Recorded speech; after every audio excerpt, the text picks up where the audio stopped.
Juice. Take that stupidity somewhere else, man. Man, okay. Man, I've been reading your comments, man. I've been reading y'all's comments, man. Y'all better go somewhere. Y'all better go somewhere with that nonsense, man. Are you please? I'm sitting here waiting for somebody to say that. The link will be in the chat, Juice. The link will be in the chat, man. Wayne Jones, what's going on, man? Grew in the building. What's going on, man? Yeah. I'm gonna wait for a second. Wait for some cats. We on here Sunday morning. I'm going to roast y'all. Okay? You better understand, bro. I am about to roast y'all. I hope y'all try that with me, man. I hope you try. Chestnut checkers, huh? It was all intended. Oh, yeah, it's chess. Oh, we thought this through. You know, we had this is the plan all the time. This is the plan. This was the plan the whole time. You nigga, man, I'm not even going to monetize this video just so I can call you some dumb N-words. Man, you dumb.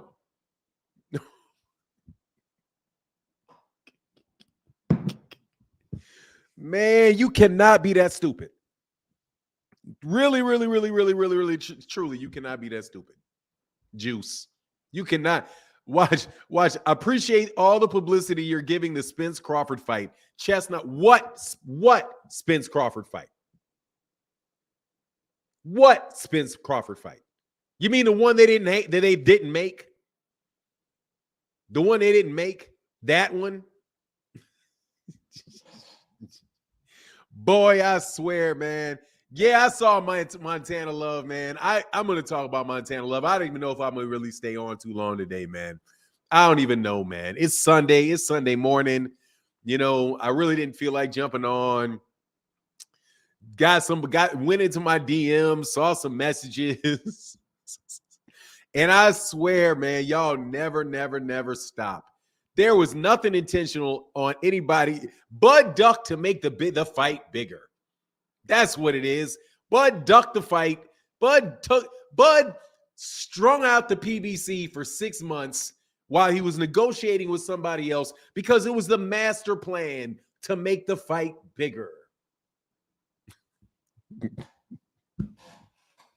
Boy, y'all are some suckers, okay? Y'all some straight suckers with that one. Please do not try to rebuild. Anyway, let me say what's up to the people in the chat, man. Hey, yeah, I saw Montana Love. Montana Love's not a very good fighter, man. Like I said about Montana Love, last night in boxing was the night of the hype jobs, except for the young dudes that fought well. Not Samuel Arnold. Who was the kid? The young dude that fought that got that knockout. John Boy said, "Dang, you're 100% right. Janet Beck, 1,000% right on. You were right on Janet Beck. 10,000% on Bud. Ruined PBC schedule. Sadly, 100% right on Montana Love. Yeah, dude. Look, where's the Spence announcement? He already announced it. Where's this Spence announcement? The one that he made already? Ben Trill? You mean the one that he already made? The one about Frank Martin fighting Michelle Rivera in December? That was the announcement, man. That was the announcement. What's going on, Prince Akeem? How you feeling this morning, man? Justin James says, show up, show out, show love, smash the like button, subscribe. Absolutely, man. Absolutely. And like I said, man, I want to talk to people this morning. So if some of y'all want a link to chop it up, we can chop it up. I had to cut the show short yesterday because I had to go to my son's basketball game and support my son. But today, you know, we can chop it up. We can chop it about anything you want to chop it up about, man. No joke. I really and truly did not want to talk about any more Errol Spence Jr. and Terence Crawford stuff. I really didn't. And then I was like, what is this? I'm telling you, man, y'all hit me with some really, really, really crazy stuff, man. Some really crazy stuff. Tax-paying voters say, "Good morning, Bud, Jim Crow educated from Nebraska, not used to seeing people that look like him in power." Al Heyman. Nah, he just didn't want to fight it. He just didn't want to fight that dude, man. He just didn't want to fight that dude, man. He just didn't want to fight him. And no, dude, they Bud is doing promotion with David Avicenian to get a bigger purse for the spin. He's not going to get a bigger purse. His fight's going to flop. How you get paid more money for your fight flopping? And how are you going to make the fight any bigger than it already is? It's all silly. It's all silly. But back to I saw Montana Love. Man, Montana Love is what I thought he was. He's an okay fighter, and he just got whooped by some UK Viking. And he threw that dude out there, and he didn't intend to throw the dude out the ring, but he definitely did intend to push his head back with a forearm and got thrown out. Yeah, it's a hype job. Janabek's a hype job. Yesterday was the day. I mean, only real deal fighter I saw was that one dude whose name I keep forgetting with the big knockout. I saw Richardson Hitchens. Richardson Hitchens was doing his thing. Richardson Hitchens was doing his thing. It's called leverage in negotiations. That is stupid. What's leverage in negotiations? Still, will you go ahead with them dumbass arguments wherever you got them from and stop insulting people's intelligence because of your lack thereof? I'm sorry to get rough on you, but go away with that. You guys got some excuse. You got excuses for everything. That man strung a conversation out for 6 months. You think, oh, he did it to make it bigger? No, he did it to not fight that guy. What do you mean? It's called, what leverage does he have? He's not going to have any leverage. He's not going to have any leverage. What? What leverage? Ben Trill, you can laugh, but what leverage? Man, come on, man. We sat there talking about this fight, hoping this fight was going to happen for 6 months. Man, please take that silly. I hope you're trolling. The belt is his leverage. What different than he doesn't have it? He's had that. If the belt is his leverage, then he had that belt. He's had that belt the entire time. So how does he increase his leverage? By not taking the fight. By blowing him off at the last minute to go fight a tomato can. How does that help his leverage? Like I said, it's the link right here, brother. I'm going to tell you. I don't mind doing it today. I have a suspicion that it's going to be a bit of a bloodbath if y'all hit that link. Seriously, I'm tired of it. Okay?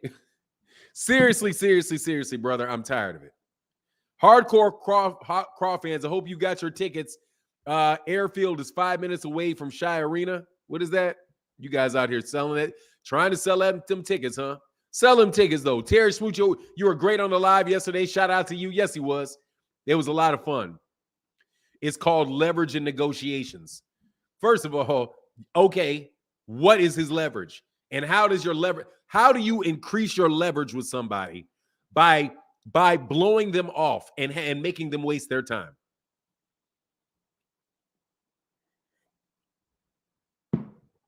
Please explain that to me. I'm right here for this, dude. I'm right here for it. Seriously.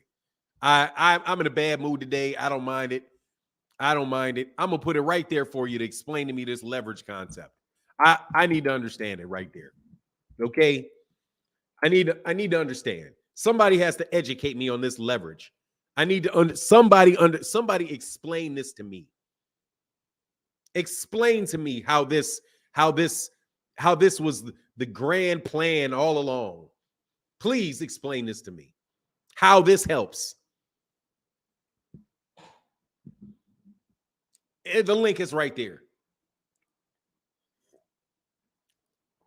Justin Cooper said, all I know is Montana is chinny. Look, dude, I told you about Montana Love because I don't like how Montana Love carries himself as a boxer.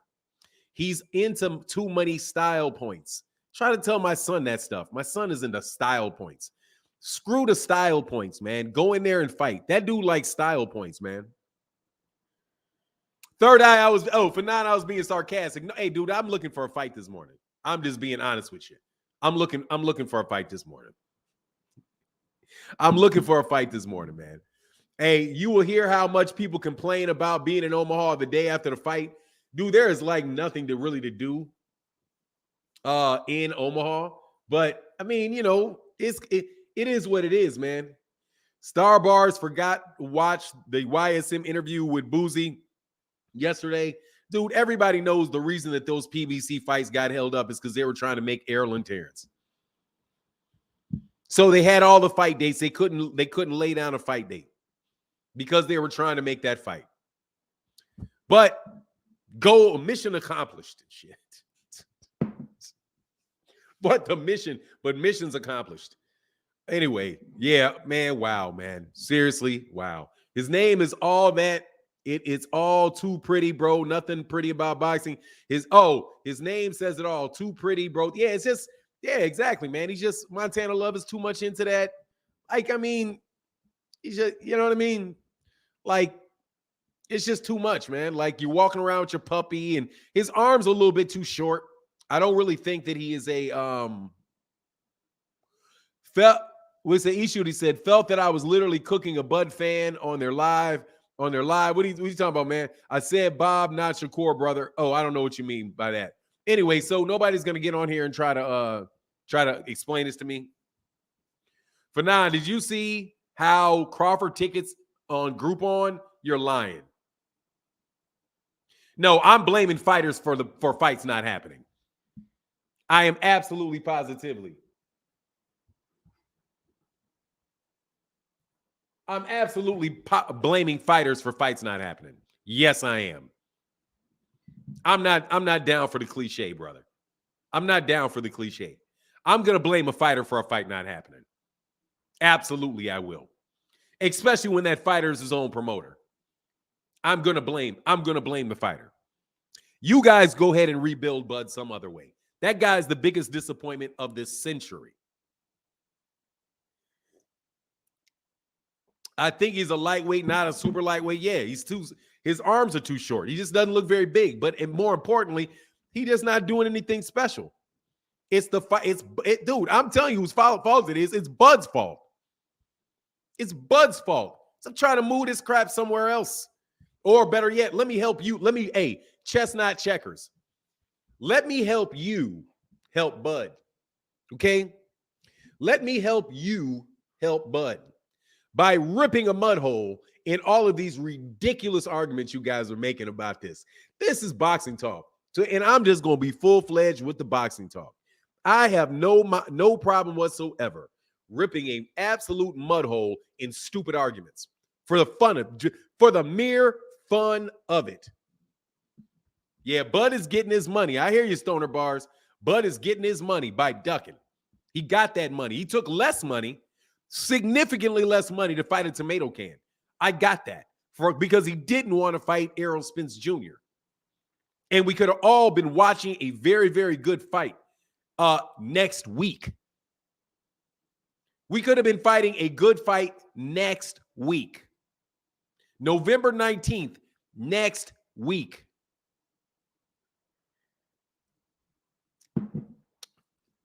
Hey, Stoner Bars, here's the link. Right there. He's not negotiating. He turned the fight down. That's a duck. It's a duck. Your boy's a duck. And there's no way out of it. Your boy's a duck. Straight up duck. Straight up duck. And you can sing, dance, tap, chew, all around that every way. Like I said, that link is right there. I'm going to tell you, I will out BFTB today without a doubt. I am coming out of it. I'm coming out full where are you at style. Okay? Because y'all not going to put this 50-50. This is on Bud. This ain't no 50-50 thing. It is on Bud. Period. And y'all can wait and try to what do you call it? What do they call it? Bend the narrative. You can try to bend the narrative. You can try to spin the facts into any type of stuff that it's right there. It's right there. The smoke is right there. I've been needed the smoke, but you want to talk about Devin. I don't care about Devin today. None of y'all going to come with this silly argument. But I'm here on Sunday morning, early morning. John Boy said, the rumor has it, your order duck and chicken from DoorDash in Omaha, you get a free ticket to Bud fight. To the fight that nobody wants. Like, dude, come on. Like I said, it's right there. There is that link. Bend the narrative, spin the facts. Them niggas just lying. Man, look, dude, don't have me go all the way out, bro. Okay, I'm not going to go. More than likely, I'm not going to go all the way out on it. But I kind of feel like going all the way out on it, man. I really kind of feel like doing it. Rick Timms, can you just say he postponed the fight? The fight is still pending, correct? It's not pending. He ducked the fight. It's not pending. The fight is not pending. It's not any more pending than it's no more pending than Jaron Ennis and Errol Spence. It's no more pending. Well, you know, the reason that Errol's not fighting Boots right now is because if the fight is pending, we're just building it up. That's what it is. We're just building it up. No, you're not. You shut it down. You didn't build it up. You shut it down. Okay? And you're not going to take, you can't spin it around and be like, oh, well, really, what I did was I didn't steal your money. I just kept you from spending it. I didn't steal the money. What I did was I relocated it. Hey, Fahim said Fanon, you will a lot better. Use your aggressive feelings. Let the hate flow through you. Dude, I am so pissed that this fight is not happening. For y'all to sit here, I don't care. You even got Tim Bradley out there ducking it. Tim Bradley was, 100% Errol Spence is ducking the fight. Errol's ducking the fight. 100% he was ducking the fight. He was ducking the fight. He was ducking the fight. Yeah, but then when Bud does a disappearing act, well, you know, I don't want to blame either fighter. It's not the fighters. It's the promoters. Man, let Errol have done that. And I'm going to maintain this, you hypocritical F-boys. But just like y'all always want to throw out there about other people, let me do it to you. If Errol Spence had done this, you would not be like, oh, Errol is trying to build a fight. Well, Errol said, why don't I take the easy route? Oh, well, he was just trying to build a fight. That's what he was doing. Errol said the whole time that he was trying to take the easy route. And then when Terence Crawford was trying to fight him, Errol turned the fight down. But what he's really doing was he was just building the fight. You know what I mean? I mean, Riddick Bowe didn't duck Lennox Lewis. He's still building the fight. I mean, it's pending. It's pending. It was the plan all along. Man, you clowns. Man, you better get out of here, man. Clowns. Man, take that clown crap to the circus. Hey, for real. Take that man, please. Man, please. Put a bozo nose on, put your paint on, and go to the daggone circus with that clown crap. That man ducked that fight, man. And that man ruined. That man, by not being in a bad faith negotiation, stalled out a bunch of other fighters. But you want to claim it's because they're broke.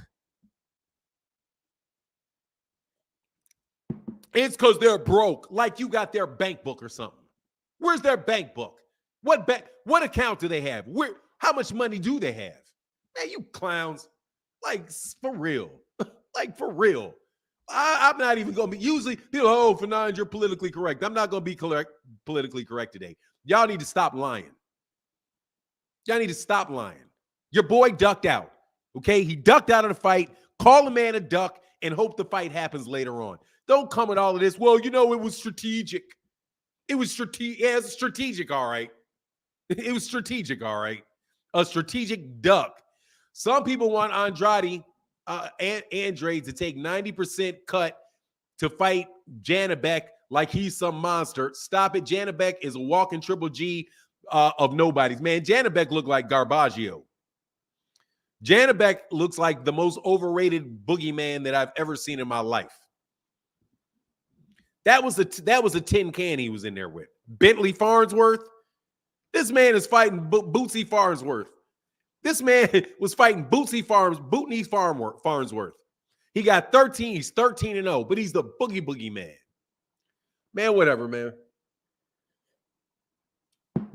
So anyway, let me keep hitting this link for all y'all. But yeah, know what it is. You guys are out there at church. There's the link. I can't get none of y'all nowhere near me. Yeah, Janabek is big time overrated, man. He's big time overrated, bro. Big time overrated. NC, I'm going to tell you, Montana Love was overrated, but I knew that. Montana Love was overrated. Janabek's overrated. Terrible. Bootsy Collins, man, that man fighting Bootsy Collins, like Rick Tim said. Struggling with Bootsy Collins. Let that be. Oh, man, watch this, though. If that was Jamal Charlo, though, oh, man, he's overrated. Wow, he's terrible. If it was Jamal that fought Bootsy Farnsworth, he fought that dude and he went the distance with that dude, losing rounds to that dude. Come on, man. Emmanuel Joseph Bain said, Bud fans will say the PBC is broke, but then we'll say PBC going to make Errol and Keith a lot of money. A broke company wouldn't have money for an Errol and Keith fight. Look, man, I want y'all to hit this link so I can catch something ugly today.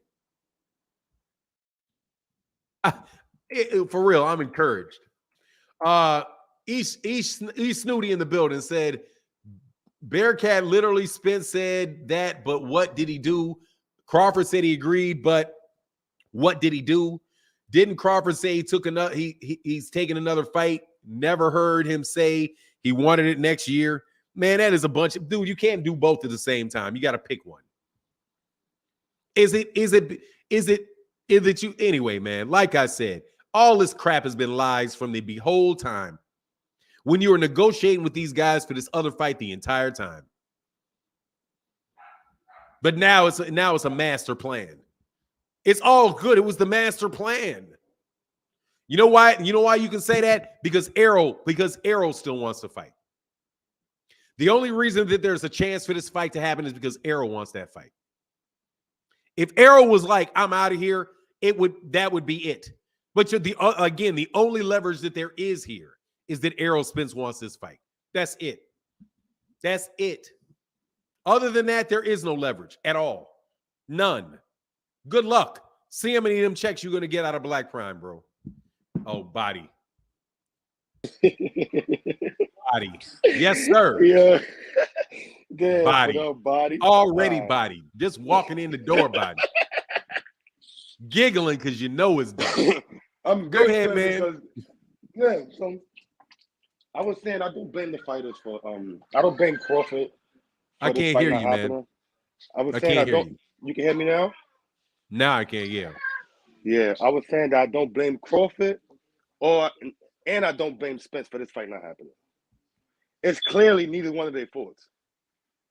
For the same reasons that the Spencer Crawford fight that happened like years ago, it's probably the same reason why they happen now.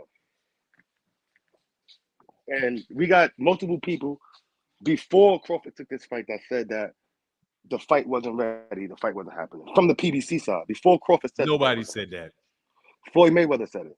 No, he didn't. He didn't say the fight not ready, it's not happening? No, he didn't say that. So what did he say, Kamon? He said, do not believe Mike Coppinger. Mike Coppinger is giving you a date. Mike Coppinger and ESPN do not have the inside scoop on what's going on, because Mike Coppinger had reported that the fight that they were targeting November, that's the first time he did it. And then the second time he came out and said that they had agreed to all terms and that the problem was transparency. Floyd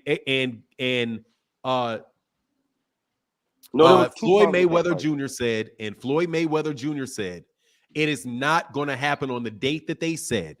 It's going to happen in the future. He did not say the fight was not going to happen. That is Terence Crawford fans changing his words after the fact. I did videos on it. I know. I did videos on it. Him saying the fight is not going to happen now is him saying the fight not ready. No, the date on the contract was February 4th. It was Okay, not in but December. It was all February right, 4th. that's another reason. That's another one that's a big Man, that's not his. discrepancy, Excuse me. You got to pick a reason. Bud did not. Bud said, what reason is it that he said no to the fight? because they didn't have a date for 2022. He Just like, accepted February 4th. no, he did. He never accepted. Yes, he February did. He 4th. said he said hasn't- I agreed to all terms. I Mhm. agreed to all of their BS, is what he said. Yeah, and then I asked for agreed. transparency. Excuse me. He said, I agreed to all of their BS. All of their BS means the money that was offered to him and the date of the fight. He agreed to February 4th out of his mouth, out of Bernie the Boxer's mouth, out of Mike Coppinger's reports. He agreed on all material. All. I agree. All. Do you know what the word all means? Yes, all. But the date is the date. The material. All.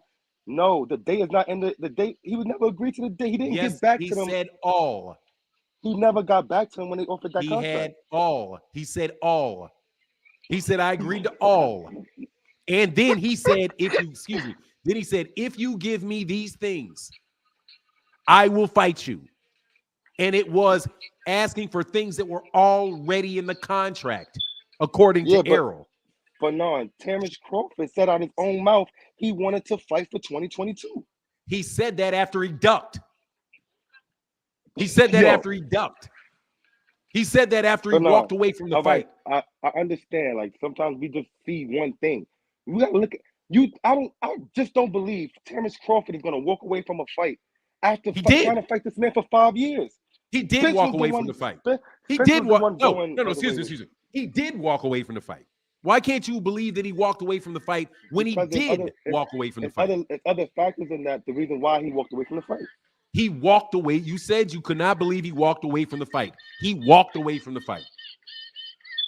But he told somebody. Why, he wasn't fighting for 20. He wasn't fighting for 2022 as a millionaire, right? You a lawyer, right? As a millionaire in an income tax state, right? If you don't make money for a whole year, what happens to you? With millionaire bills, what happens to you? Excuse me, say that again. When you're a millionaire, right? And then you live in an income tax state and you don't make money for a whole year, right? You don't get taxed. That's what happens.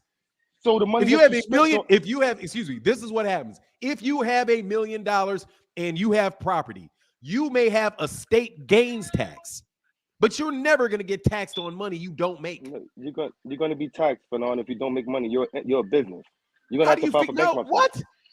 Dude, if you don't make money, you don't get taxed. You have to get your income. It's an income tax. They ask you how much money you're going to make. If you don't make any, you don't pay taxes. If I don't keep a certain type of money in the bank, Fanon, my whole life goes down. My whole life destroyed. If you're a millionaire, you have to keep a certain type of money. If you're a billionaire, you have $1 billion. What are you talking about? Yeah, but if you're a billionaire, you have money. If you have a $1 billion, and you go a whole year not making no money but spending your $1 billion, you're gonna be broke.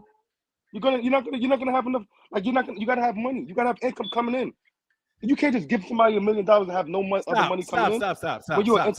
Stop. Hold on, pause. Are you smoking?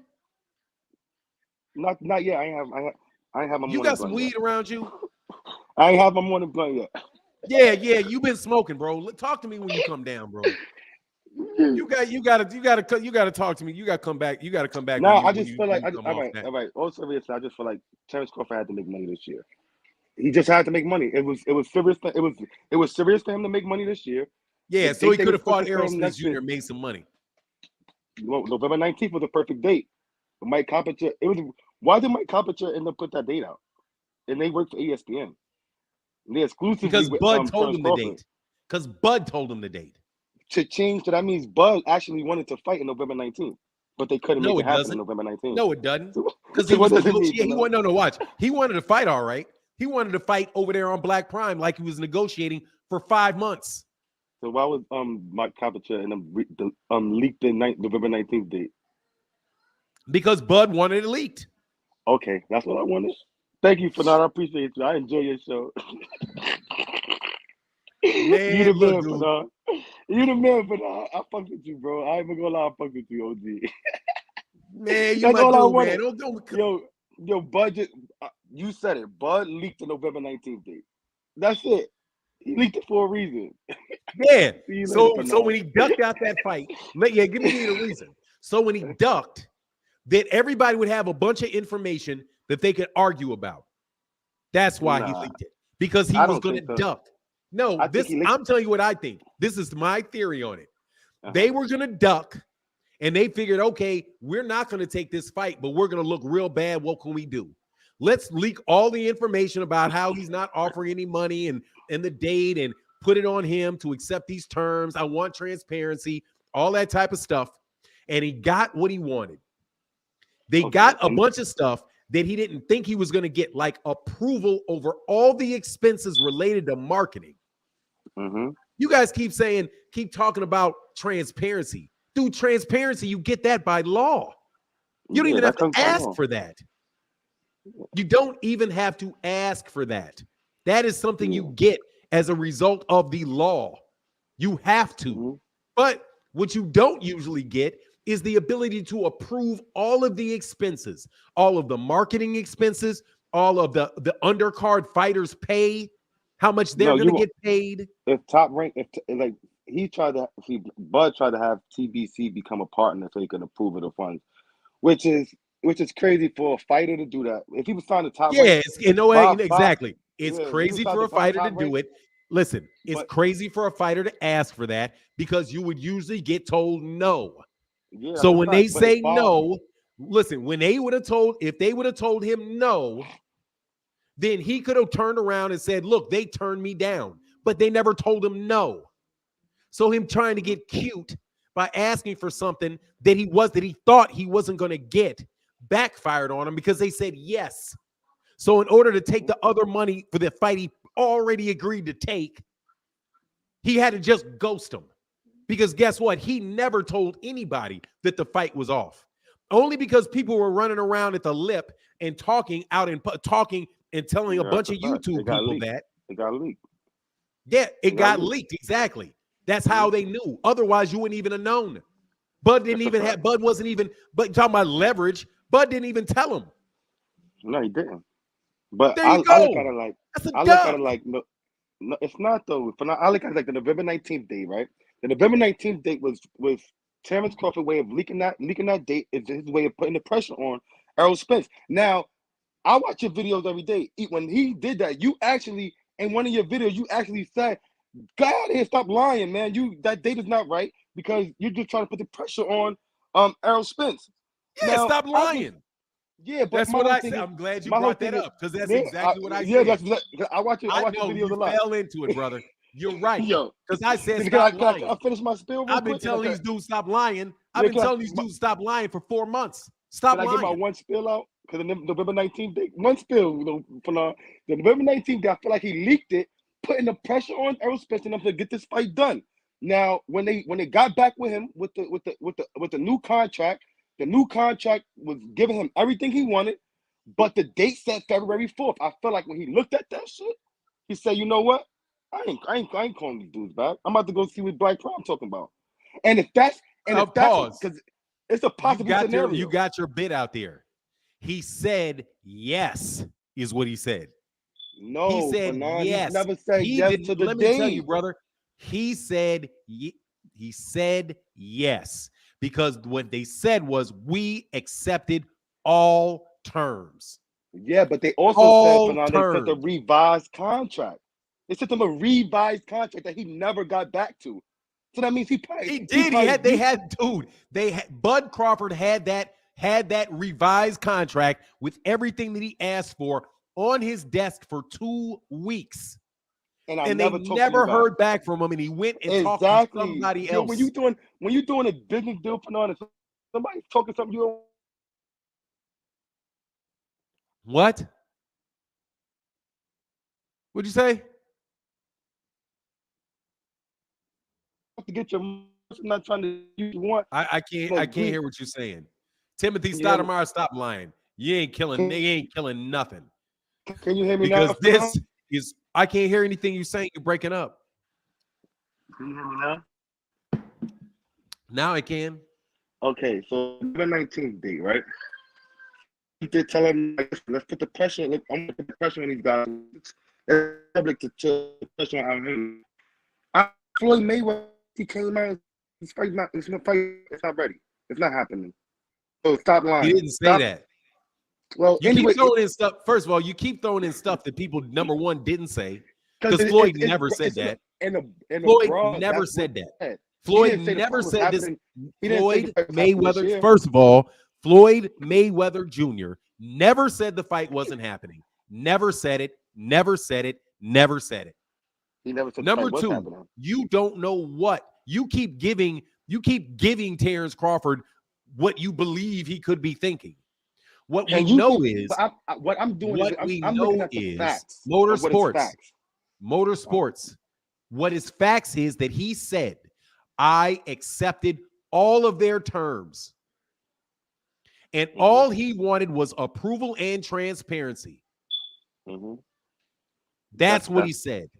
That's what he said. And no, Floyd Mayweather Jr. never said the fight was not happening, didn't say it. He was responding to Mike Coppinger. A fake date. Mike, exactly. Because Mike Coppinger put out a bunch of details out about the fight that you are now using to defend Bud. And Floyd said that is not true. You think ESPN has all of these sources and they have this information. They do not. The reason that the fight is not happening is not related to transparency. That is not true. That's what he said. What Mike Coppinger, every time he said anything, it was in response to Mike Coppinger putting out dates that were not true, like in October, when they said, oh, this fight is all done in October. And he said that wasn't true. And then more time passed, and then Mike Coppinger came out and said November. And he said that's not true, Mike Coppinger. Stop capping, Mike Coppinger. That's the whole discussion with Floyd was about what Mike Coppinger was saying. You guys are lying out you are lying when you say Floyd Mayweather Jr. got out there and said that this fight was not happening. That is a lie. My interpretation of it. Motorsports Sports, you're not the only one doing it. That is a flat out lie. That he said that. He didn't say that. That is people making things up. And they've been making things up for a while. And the same people keep making things up. And every time they make something up, you got other people to come in and take what they made up as facts. Floyd never said the fight was not going to happen. He never said it. I have listened to and I did every video on this subject.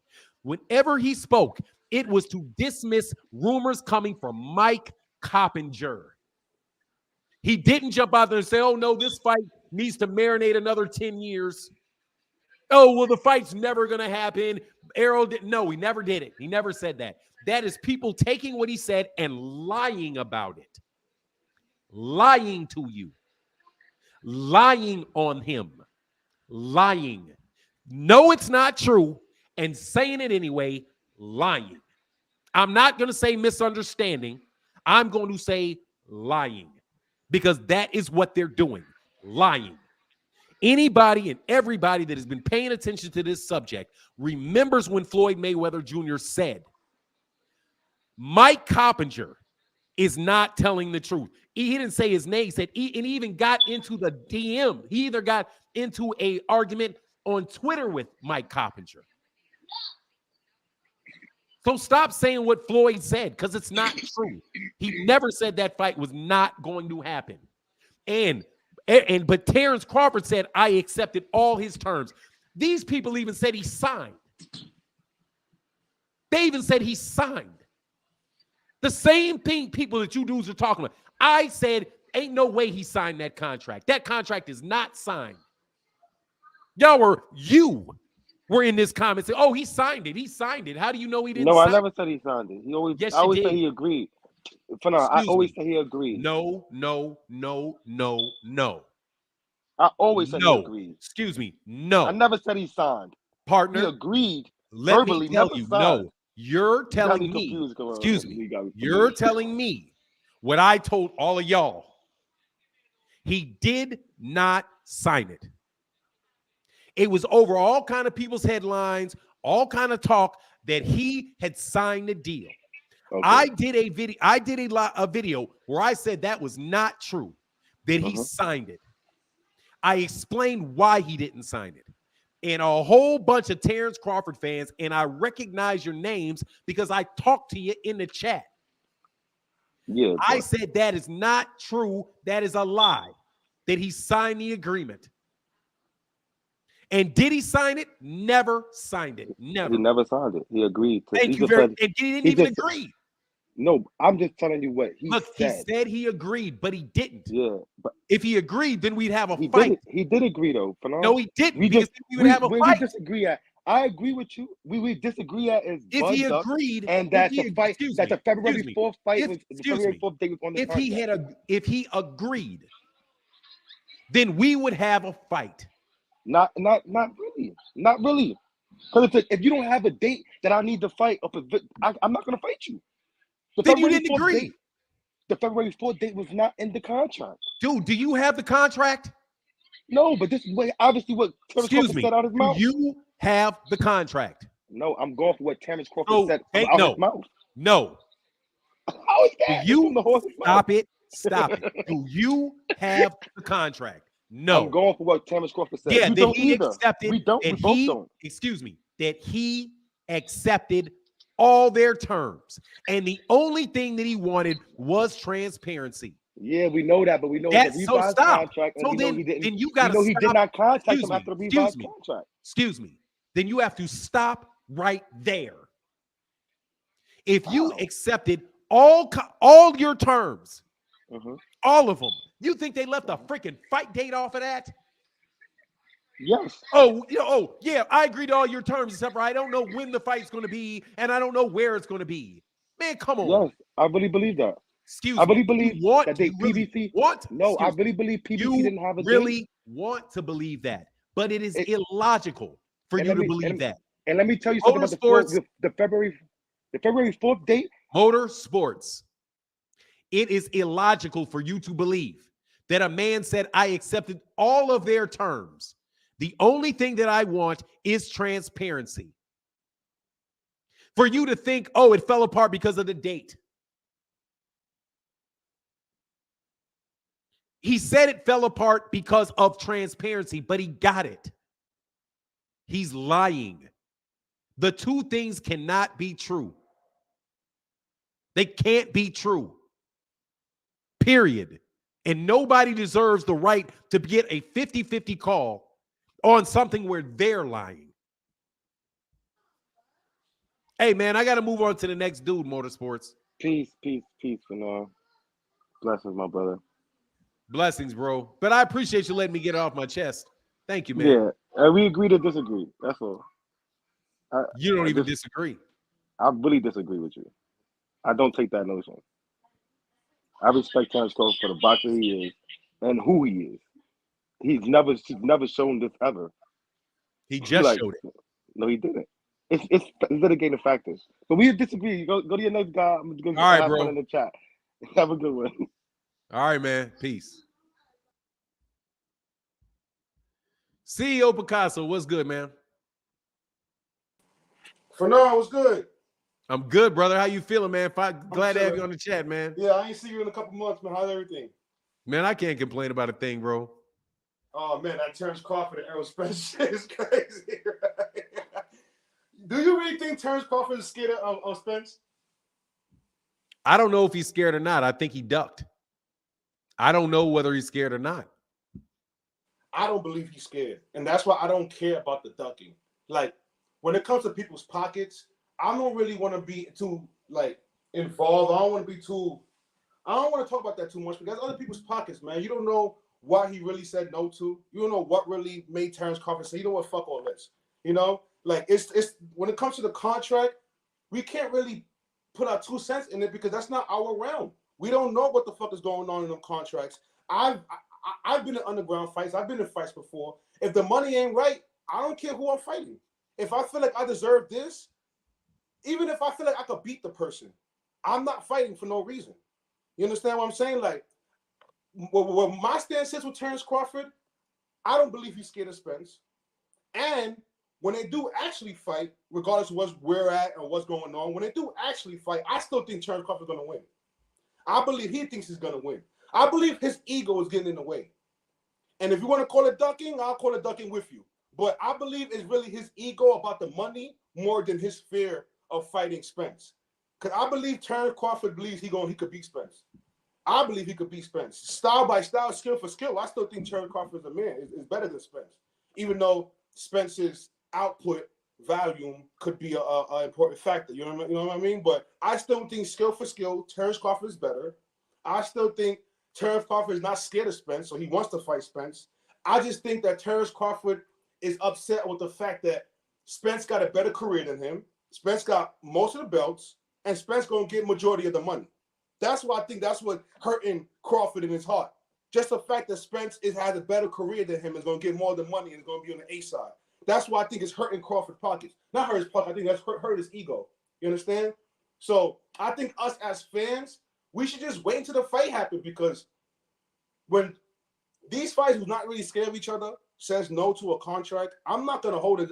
I'm not gonna hold it against them. Either one of them. Even if Spence was in the same shoes, if Spence would have said no, I would not be holding that against Spence, talking about, oh, you ducking, or you probably scared. I'm not gonna do that, because the contract talk is too. It's not in our realm. Like you asked the other dude, do you have the contract in you? That's the same question I should ask you and everybody else. No one has the contract. Ask me the question. No one knows what's in the contract word for word. Besides, you definitely know what they have said. I know what they said. I know what they did. By what they said. The other dude went by what Crawford said, but it wasn't valid. No, he wasn't going off what Crawford. He would like shout out to Motorsports. He said, "I'm telling you what Crawford said." No, what he's doing was he was giving you what Crawford thinks. I hate when people do that. he was telling what he thinks Crawford, just like you're saying what you think Crawford thinks. Yeah, I'm telling you for the sake of this, because this is boxing talk. It's what all it is. All you can do is think. Talking boxing. But look, if it is what it is, man, if somebody duck a fight and they're the reason the fight don't happen, it's not fair to the other guy to put anything on him. And cats want to split this right down the middle, and it's not fair. It's not fair to the dude that wanted to fight. This Errol Spence went out of his way to try to make this fight. And Bud negotiated with somebody else the entire time, and then asked for a bunch of stuff, gets what he wants, and walks away from the fight.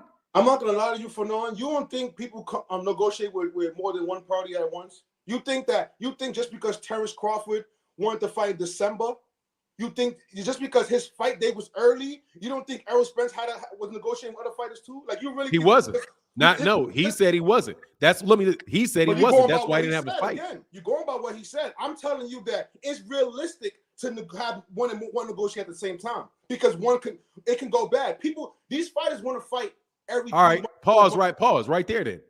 Take that. That's fine. If you say it's reasonable for him to negotiate with two people at the same time, that's cool. He was negotiating with two people at the same time. He took the fight that was not Errol Spence. So he decided to take another fight, not Errol Spence Jr. He ducked Errol Spence. All right, but then Terence Crawford. You can justify it, but he still did it.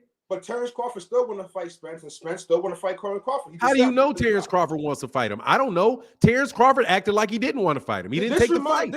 This is reminding me of the. Hold on, man. If somebody says no to something, how do you know they wanted what they said no to? He said no. He had a chance to fight him. He could be fighting in February. Because he said no because of money. He didn't say it's different when you didn't say it was because of money. That's the third excuse. No. He did not say it was because of money. He said because of the contract. No. He said it was because no. Let me tell you what he's. First of all, he never even told him no. He never even told him no. Other people found out about it. All right, but when they asked Terence Crawford what was the fallout, he says because of contract. Look, what he said was, he said several things. He said, number one, it was, I told him I was fighting by December 13th, but he also said I accepted everything in the contract. If you accept everything in the contract, then the contract's not the issue. If you accepted it all, how can you accept it and it be the issue at the same time? How can he accept it all and the fight's not happening? Exactly. He ducked. No, that's the question. That's my point. So how did he say he accepted it? So if he accepted it all, he signed it? He said that he agreed to all their terms. But he didn't sign it. So exactly. So he's not telling the truth. Okay, all right. I get what you're saying. He said he accepted, but he didn't sign it. Exactly. So look, when you say something that is not true, I'm not believing anything else you're saying. Wait, hold up. See, that's where you're going wrong. Just because he didn't sign it, I didn't say because he didn't. You keep saying he didn't sign it. The reason that he didn't is because he took another fight. He said, I accepted all their terms. And then he went on and said, and so if he fought somebody else after he accepted all their terms, then clearly he did not accept those terms. That's my point too. So he's telling you something that is not true, correct? No, he could still accept their terms. Excuse me. If he said, I accept it, no. If I said, nah, you're trying to get out of this. If you say that you accept something, but you didn't accept it, those things can't be true. All right. If you would have accepted next year and he gets the same contract and signs it, that means he accepted it. He didn't want to fight. No, he didn't accept it because he didn't fight. You're not listening, Fernando. I am listening. You're trying to tell me that he accepted it, but he didn't accept it because he could take it later. No. I know what you're saying. And that's possible in boxing. We both. It's not possible. It's not. What happened to Manny Pacquiao and Mayweather? It is not possible. What happened to Manny Pacquiao and Mayweather? It is not possible to have somebody offer you something, you accept it, and not fight for you to have accepted. What you mean that's not possible? If he fights later, if he fights later, they will have a different offer that he would accept, not the same one. But you don't know that. A different one. But you don't know that. No, you do not. You're not in their parties. You don't know they're gonna offer the same thing. You don't know that. Look, man, stop. You don't know that. Excuse me. You cannot not. You're telling me what you think right now. Turn down. No, you just can't do it. You cannot. That is a different fight. You're telling me that if somebody makes an offer, if he fights ever, any time ever in the future, well, what if he doesn't fight him then? Then he didn't accept it? Then it don't happen. All I'm saying is that Crawford and Spence are the biggest fight after Manny Pacquiao and Mayweather. When Manny Pacquiao and Mayweather shut down for those 5 years, when it finally happened, it still was the biggest fight. They still got paid. Now, maybe the contract wasn't the same the first time, but it's not the same. First of all, they never agreed to fight ever until they fought. Dude, they never agreed. They never agreed. Crawford and Spence never agreed to fight. So what's the? They never agreed to fight. He never turned down Manny Pacquiao and Floyd Mayweather Jr. They never sat down at a negotiation table, agreed to all of the terms, and if they had accepted the terms, then went on to fight. That never happened. Never happened. You cannot tell me that Terence Crawford did not turn this fight down. Yes, you did, because you're saying he didn't. He can accept it, but they can fight later down the road. Maybe they will fight later down the road. Not interested in that, bro. That is a bunch of make-believe. It's a bunch of make-believe. I'm gonna put, once you stop talking, I'll unmute you. That's a bunch of make-believe, bro. You got that right, because you just talking over me. Ain't no way in the world you can accept a fight. You can turn a fight down, but not have turned it down at the same time. Yes, you do. You're not saying it. You want to say, well, sometime maybe in 2023, if they fight, then it's all going to be fair and good. Like 100 years from now, if they fight, then everything will be better. Your boy ducked, bro. Dude, I see what you're doing. Yeah. Words in my mouth to win a debate. That's cool. No, though. I'm not. That's cool though. I'm not putting any words in your mouth. Yes. You want to say the man can accept the contract and not accept the contract at the same time. I'm telling you that a man could like the contract and not sign it. That's what I'm telling you. He's a fighter. He's a boxer. He gets So paid. what? He get paid to fight. I can look So at a what? contract and ignore it and get this contract and get money off that. I don't care. if He people say did, I'm right? And it's called a duck. And it's called a duck. Cool. I didn't say he didn't duck. I said his ego made him So duck. he ducked. I said his ego made him duck. So he That's what I ducked. said. So See, he ducked. You're trying to make it an argument about who if he ducked or not. I never So- said he didn't. You see? Did he duck or did he not Putting duck? words in my mouth to win a debate. Excuse Here me. you go. Yes or no? Did the man duck or not? I'm still a subscriber for now. Did he duck or not? Did the man duck or not? When I started this call, I said first of all, I believe he ducked. I said So that. therefore he ducked. I said that. So don't try to act like he didn't duck then. I did act like nothing. You trying to put words in my mouth. It's not working. I'm good at this. You know, it's not working. You ducked. The man ducked. It's not working. So the man ducked. He ducked. I So was the talking man about ducked. reasons why. I was talking about why it don't matter to you and me. I was talking about why it don't matter to you and me. So he ducked. But it don't matter to you and me because But he we're not ducked. fighters and we're not getting paid to I fight. just need to understand very clearly. Terence Crawford ducked Errol Yes, Spence. of course. Yes, he did duck. There you go. I believe that. I always said that. That's why I called to say why I Thank feel you. like he ducked. If you feel like that's it, you're gonna minimize. So no. Let me understand. So what is your point then? Cool. Since you know he ducked, what's your point? That it don't matter to people like you and me because they might end up fighting again. They might end up fighting regardless. They're gonna both get money. The fight's gonna be beautiful. When you see it, you're gonna forget about all of this because you only gonna care about the fight because you just like me. All you care about is them fighting. You don't really care about this paperwork contract shit. You just want to see the fight. That's my point. What's the whole point of going through weeks and months talking about he ducked too? When they finally fight, it wouldn't matter. That's my point. And if they don't fight, And they don't fight, then they don't fight. You Did not he fighting, duck? I'm not fighting. What's the whole did he point? duck? So he ducked. Look at that. You see what you're doing? I'm you're going getting back you to the around same- to the point, How many man. times I have to agree with you? So I just want to be very, How very many clear times with I gotta this. agree with you? That man ducked. But how many times I gotta agree with you to tweet it? You trying to tweet your own Until horn? you stop, until You you wanna stop, tweet until your you own stop horn? coming up with other stuff. Until you stop coming up with hypotheticals It's about, not well, it can all be good if they fight. hypothetical like you over there in their camp. No, You don't bro. want to speak like you're in their camp. so he ducked. You're not in their camp for now. You don't know So what's he going ducked? on. I need to clarify this You before don't we know walk what's out of going here. on for now. The man ducked You don't have the answers for knowing. for nine. I mean, he ducked. I'm not for knowing. Oh, you're right. CEO Picasso. I'm not for nine either. He ducked, so he ducked, right? We can end this with he ducked. Yes, yeah, all right. If that makes you feel better, yeah. You can end it with It makes me feel a lot better. Even though that's the first thing I said when I got on, but okay. I understand, so I'm trying to understand the rest That's of the it. first thing I said when I got on, but it's okay. If you feel Yeah, better, I that makes know. you feel better, you want to debate because he ducked. There you go. Let's go. Yo, I'm gonna finish cleaning up for now. It's good to talk to you, man. I'll be back. And he ducked. Thank you. Like I said, he ducked. Now, all of the justifications and all that stuff for why he ducked, whatever, bro. That man ducked. Floyd got these new era fans stuck on boxers' pay. It's truly sad. It's silly, man. This shit is absolutely ridiculous, man.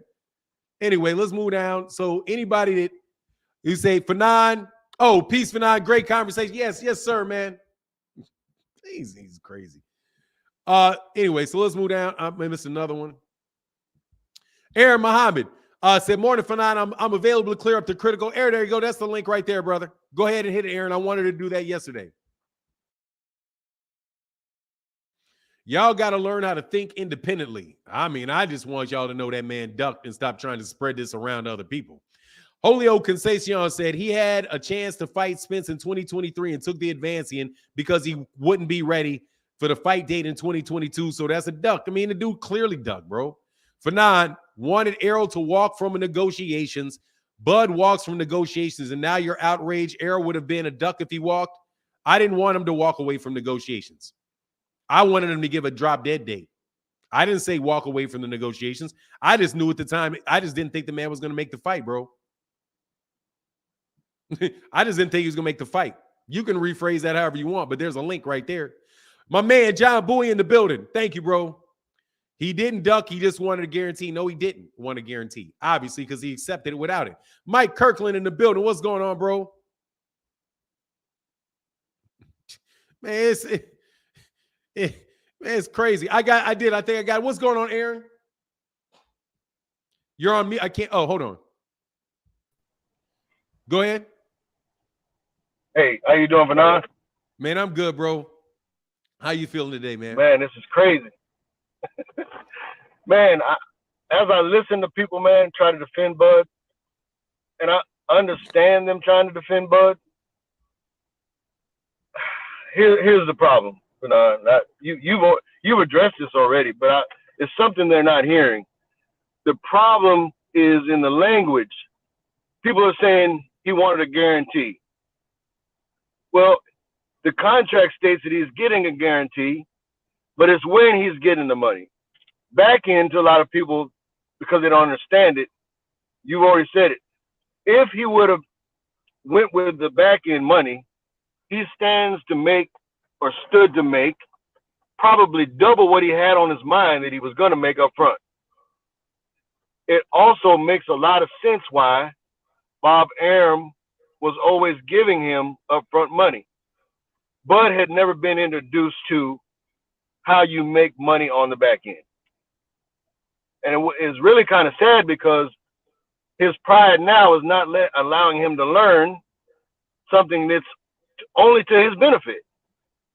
So I think I mentioned this once before, Fernando, about based on how money is structured in the contract, I can call what I'm giving you up front money as, I can call it a guarantee. Most of the time it's going to be structured as an advance. You covered this one time, and this is very important. People need to understand this. I can give you an advance, and in the contract, if something doesn't happen in the fight, or the expectations aren't met, I can come back and deduct funds from your advance because, you know, what we sat down and agreed to didn't happen, or you didn't hold up your end, even though you got some money up front. It's a very dangerous thing. But this is obviously, see, Bud has been trained to really spoil. I should use the word spoil. He's spoiled to getting that upfront money. And so now his fans are saying, well, man, the money wasn't right. He didn't get enough money. Okay, let me use this example.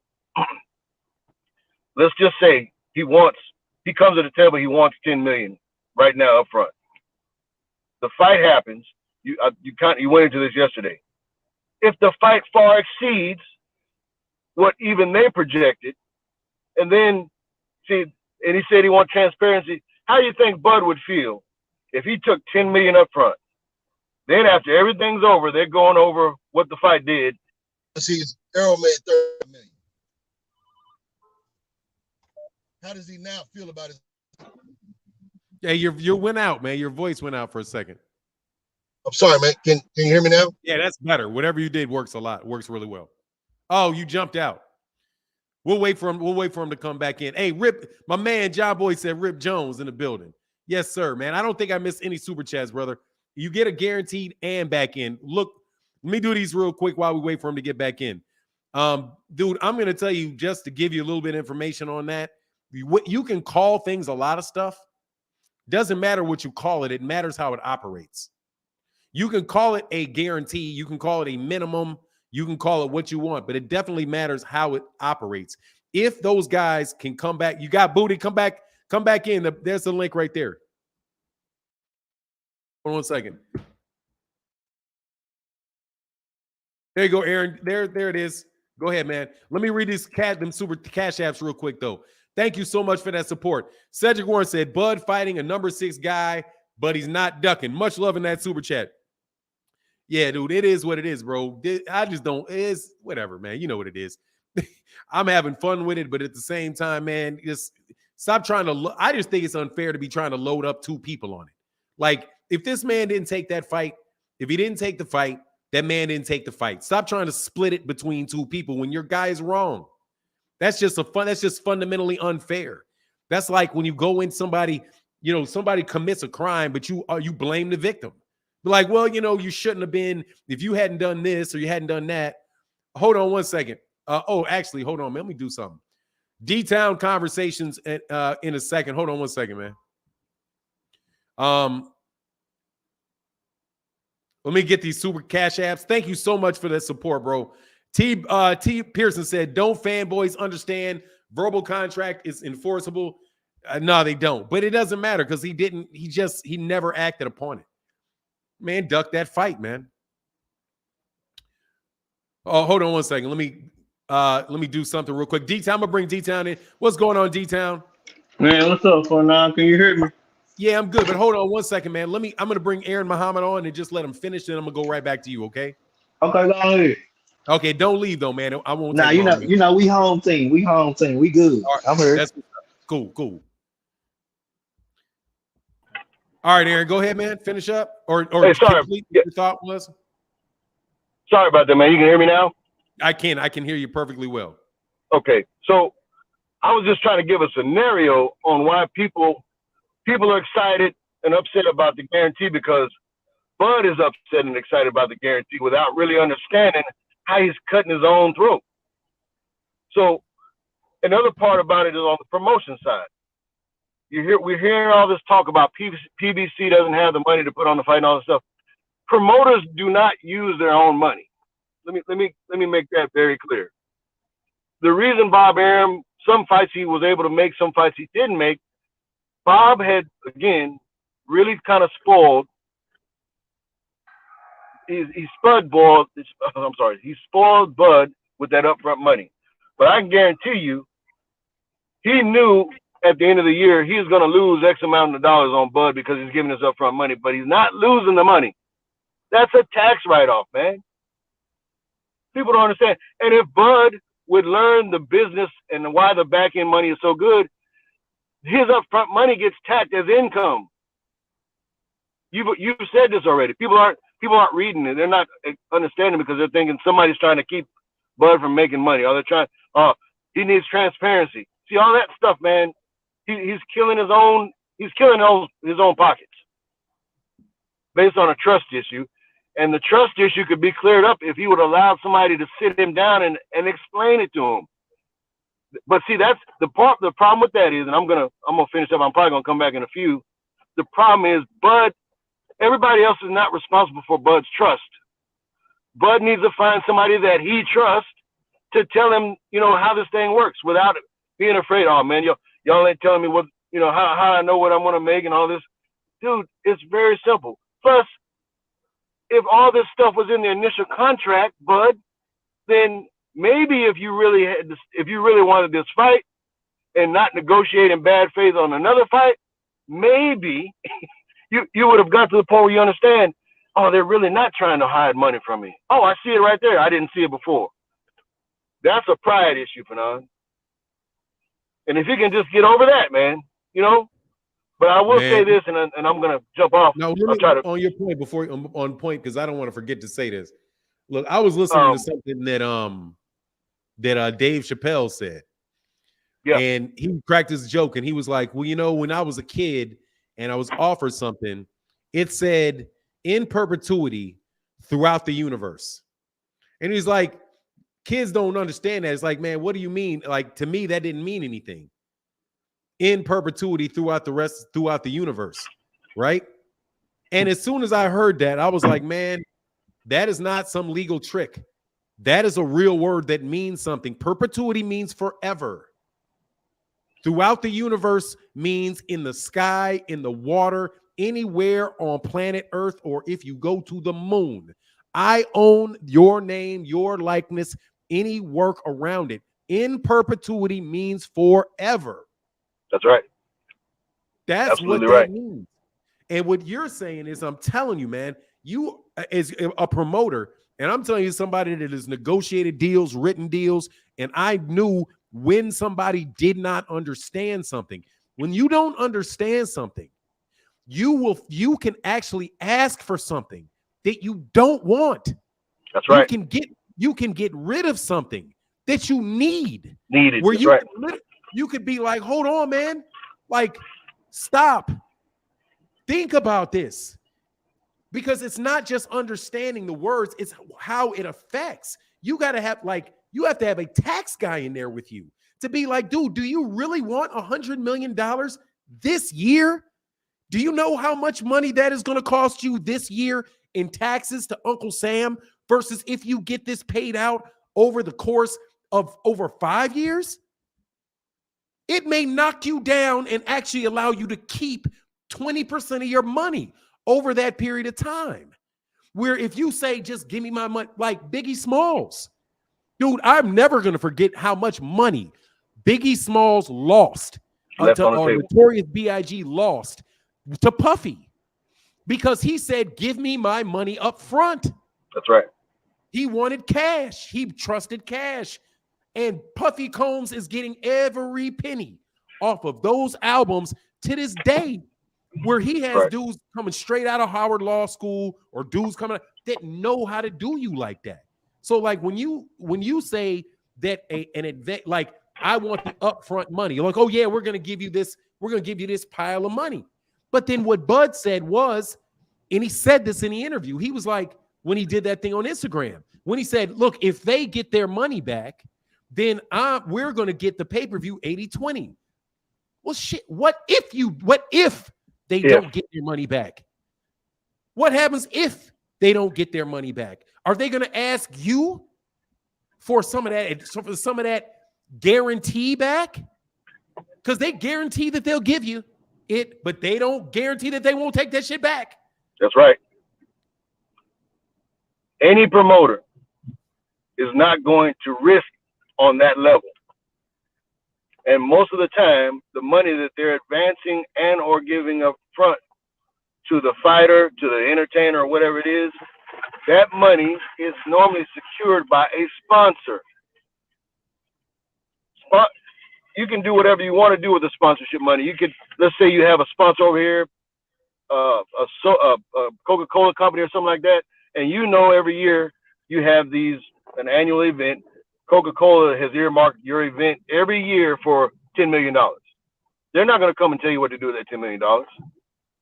You understand what I'm saying? But what I'm saying is the promoters are not risking money from their pockets. So to say the PBC doesn't have money, we don't know how many sponsors. I have an idea. They're not going to dig into their pockets to put these fights on. They will, however, depend on sponsorship, and the sponsorships are there because they want exposure. They exchange money for exposure of their brand. So that's why Bob was saying all the time, and we're starting to see now, Bud won't promote his own fights. And by him not promoting his own fights, bigger sponsors sitting back saying, man, if this guy really, if he promoted himself, we might come and sponsor him outside of other fights. We might tag, ourselves as a sponsor because Bud is a good promoter. See, he wants to be a boss, but he doesn't understand what a boss is about. Bosses pay all of their employees. Can you take $10 million up front and then come behind and pay all the people who put the fight on? That's the difference. That's the difference between him and Spence. Spence has hired a team, including Al Heyman. But people think he's working for Al Heyman. People just need to stop and think a little bit, Fanon. But hey, man, I want to jump out for a second. I'm going to listen. I'm going to try to come back on if it's not too late. But I've got to run a quick errand. Hey, man, I appreciate what you're doing, man. I really do. Seriously, I learned a lot, and I definitely appreciate that, man. You taught me, and I appreciate that, man. Thank you. Yes, sir. All right, brother. D-Town Conversations. What's going on, brother? Okay. D-Town, you there? Yeah. For now, hold on real fast. I'm talking to the wife. Hold on. Oh, no worries. Rip Jones in the building, and my man, two to greet him, said they basically mad because Arrow manages his career better and has all the leverage. That's the only thing to blame Arrow for. I mean, I just look, man. It is what it is, brother. It's all good boxing talk at the end of the day. Third Eye say being a legal millionaire in Omaha, Nebraska, in the hood legally, it's a lot of adrenaline everywhere. It's cheap in Omaha. You can live large on that type of money. Oh, man, that dude is a wealthy dude, man. I'm going to put on Nardi real quick. Nardi, what's going on, man? What's up for now? Hold on 1 second. I'm going to get away from my kids. Oh, yes, sir. 15 seconds.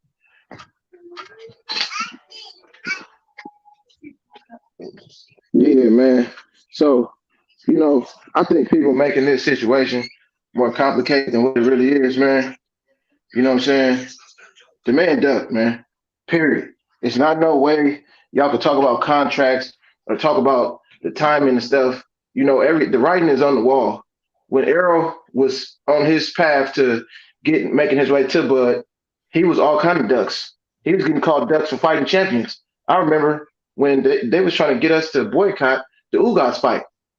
You understand what I'm saying? But now they're saying, you guys should support Black Prime or BLE, whatever the hell their name is. Y'all should support it because they black. But y'all was just trying to get us to boycott the Ugas fight, man. You know what I'm saying? And then when you look at the whole landscape, but you said it wasn't about the money. You talk too much. That's your problem. You said you didn't care about the money, and if you was Errol Spence, you would take less, and this, that, and this, that. So that debunks everything you're talking about some money right there. And then you have a tweet on May 1st, 2022. I don't want no tune-up. I want to jump straight into undisputed. You know what I'm saying? The time is now. And you have another tweet that states, this is the best time for the fight. I know we was trying to fight before now, but this is the best time for the fight. So for you to come back on the back end of this and say it's about the contract, say that the timing was off and you needed a tune-up, well, why you didn't fight somebody in August? Why you didn't fight somebody? Your last fight was in November, buddy.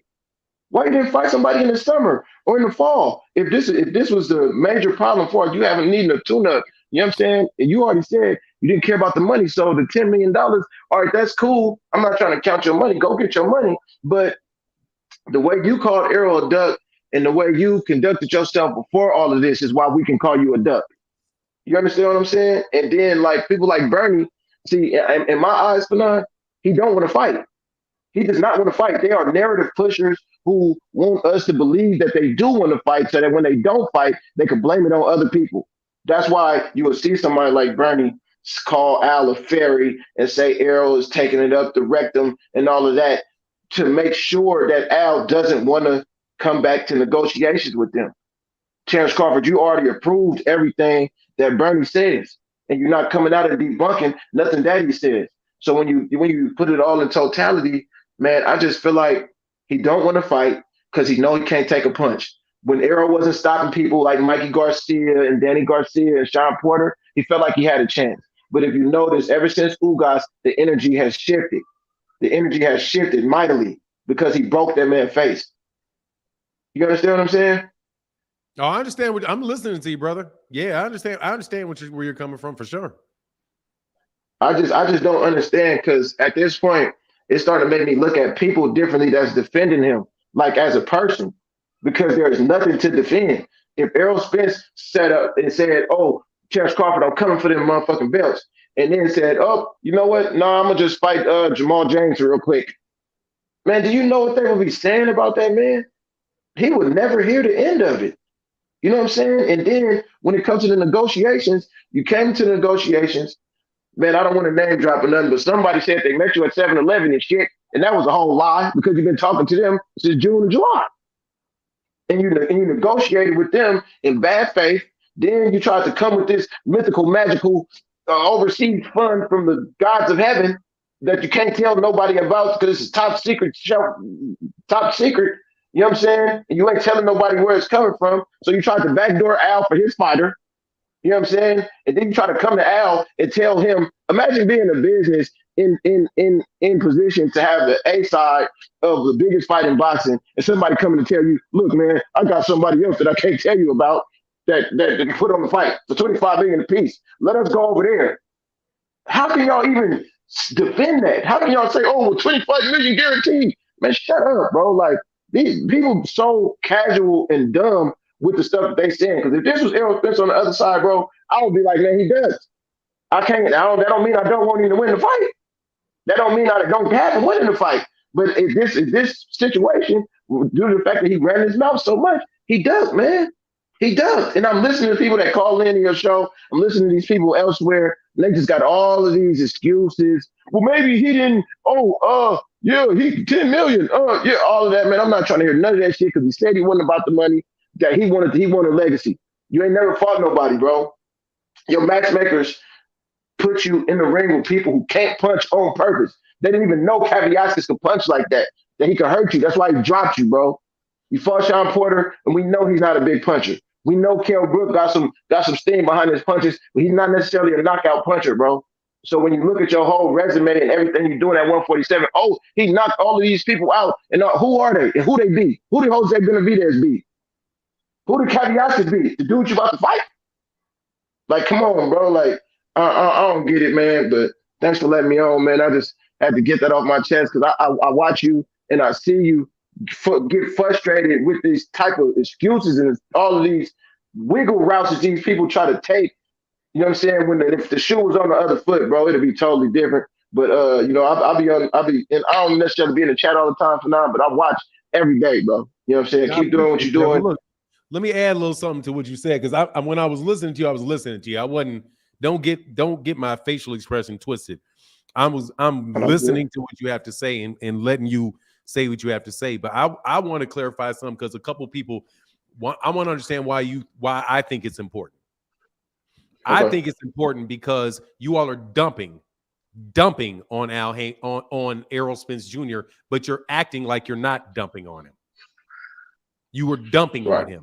You are acting like you're saying it's not his fault, but you are saying it's his fault, because you know that you can't get away with saying Errol doesn't want the fight. So you say his manager doesn't want the fight. You say that his manager won't come up with the money. You say that his manager is his boss and he works for his manager.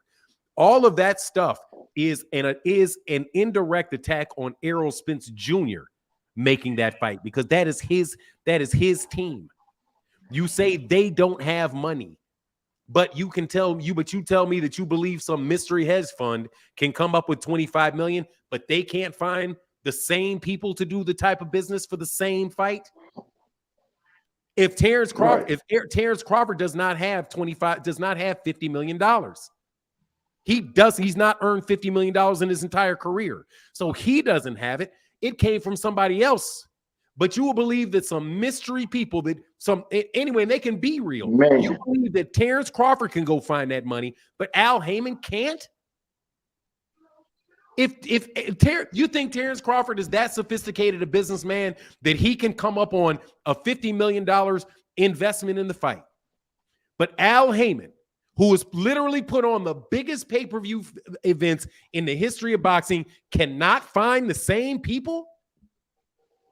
But let me add on to what you're saying, though, Fanon. That's like me telling you, oh, yeah, I got these people with this money, and they say they know you. I'm the worker, bro. I know I'm my own boss in this situation, but these are people over me. Now, if they know you, why wouldn't they come to you? Why would they send me to say, hey, we got this money over here, and they say they know you? See that? And they worked with you in the past. For Nardi, though, for that, you have to speculate. I have to speculate, right, about the idea of, hold on, man, if you can find that money, then why can't Al find that money? Right. That just doesn't make sense to me. If Al Heyman, and I want to call him Al because I don't know him, if Bud Crawford can pick up a phone and just have people calling him willing to invest that amount of money in the fight between Errol and Terence, then why can't Al Heyman do the same thing? That doesn't make any sense. So you have a lot of people and this is for years, have attacked the PBC over and over and over and over and over again with the same line, different mouth. Al Heyman has been going broke and is going to be going out of business. He's been going out of business since 2016. Right. How long is this man going to go out of business? How long? And then you say, well, you know, when's this fighter is going to fight this year? You literally know now that they've just set up a bunch of dates for these fights that all of a sudden, and then they point to the PBC's date. Now, let me tell you why I'm telling you guys, these dudes are just about out of here with this. Yesterday they somebody came out with, oh, this date just disappeared. PBC had a date in Vegas available for May 6th, right? And it disappeared. I told you they didn't have any money. Guess what happened the next day, Nardi? What? The very next day, Canelo Alvarez announced that he would be fighting on Cinco de Mayo. So the day they take everything that they can find Any type of news that comes out that makes it look like the PBC is going broke, they immediately put it out into the media and sell it like that. But now, so they've got multiple dates in the beginning of the year, but they let go of the Cinco de Mayo date. And guess what else date they let 3 dates go in a row. But they put 3 fights in the first quarter. But anyway, man. Right. But see, look at the pattern though, Fanar. Look at the pattern. Okay. They didn't want to fight Sean Porter. They blamed him because he didn't want to fight when he didn't have a belt. When he had a belt, excuse me. They blamed Kell Brook. Well, we don't want to fight him. We want a champion. They put the Thurman on Thurman. PBC try to give him a 2-3 fight deal. Oh, we don't want Thurman. You didn't call him for Thurman since you got into welterweight division. You said he was better than Errol Spence. You know what I'm saying? They leave Bob. They blame Bob. They blamed Errol Spence. And now they didn't work their way all the way to Al Heyman and people not paying attention to the pattern, bro. That's where I like, how are y'all overlooking all of this? One fighter has a history of being hard to work with, and one fighter has never had a problem making no fights. So how, when they get to locking horns with negotiations, okay, so I heard this insider, he was talking about the Bud situation. He was he had inside information, and what he was saying was that they came to the table, Bud and Bomac, and it was kind of embarrassing because they really didn't know what they was doing, bro. So Al had to work with them to not only try to negotiate with them, but also teach them at the same time. But they was getting feeling disrespected because he was trying to teach them because they had never been at this seat before. They never been at this table before.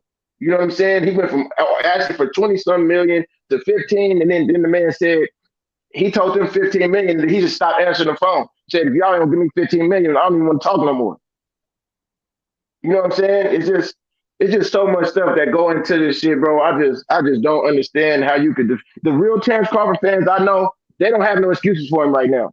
None. The ones who love boxing more than they love a fighter, they don't have no excuses for him no more. My son is actually a Terence Crawford fan. He always say, man, you're going to be mad when Terence Crawford knock your boy out. I said, no, I'm not. All my favorite fighters lost. Mike Tyson, Roy Jones, you know what I'm saying? Everybody before Mayweather. I'm okay as long as they get in there and fight. You know what I'm saying? Because the dude who I like has a history. Even if he lose the fight to Bud, he's going to get right back on his feet. He's going to fight somebody else hard. He's going to fight somebody else hard. Can you say that for your guy? No, not at all, man. But, I don't want to tie up the line. I know you probably got a lot of people waiting, bro. It's all good, man. I enjoy talking to you, Nardi. Make sure y'all come back. Yeah, no, it's all good, bro. Yeah, right, I'm always in the chat. I'm gonna start commenting a little more because I'm always listening. Hey, I appreciate it, man. It means a lot, brother. Thank you so much, man. All right, thanks for letting me on, bro. All right. All right, D-Town in the bill. Are you ready, D-Town? D-Town. I'm ready. What's up with it? Fanar? I'm good, man. I'm good. What's going on with you, sir? Man, I'm all right, man. Look, we been called this, man. We knew he was gonna be ducking. We knew that, Fanar. Like, you get what I'm saying? Everybody been trying to say this, say that. What we say? All right, we're just gonna wait until it's that time. Now it's that time. Now he ain't trying to do nothing. I don't understand. And that was a great call that you had just before we came on. And look, he say all his favorite fighters, imagine they don't do no ducking. Roy Jones, Mike Tyson, everybody he named. Errol Spence. They don't do no ducking. You know what I'm saying?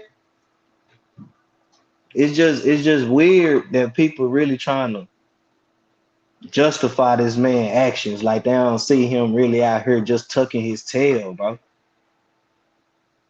You know? Yeah, man.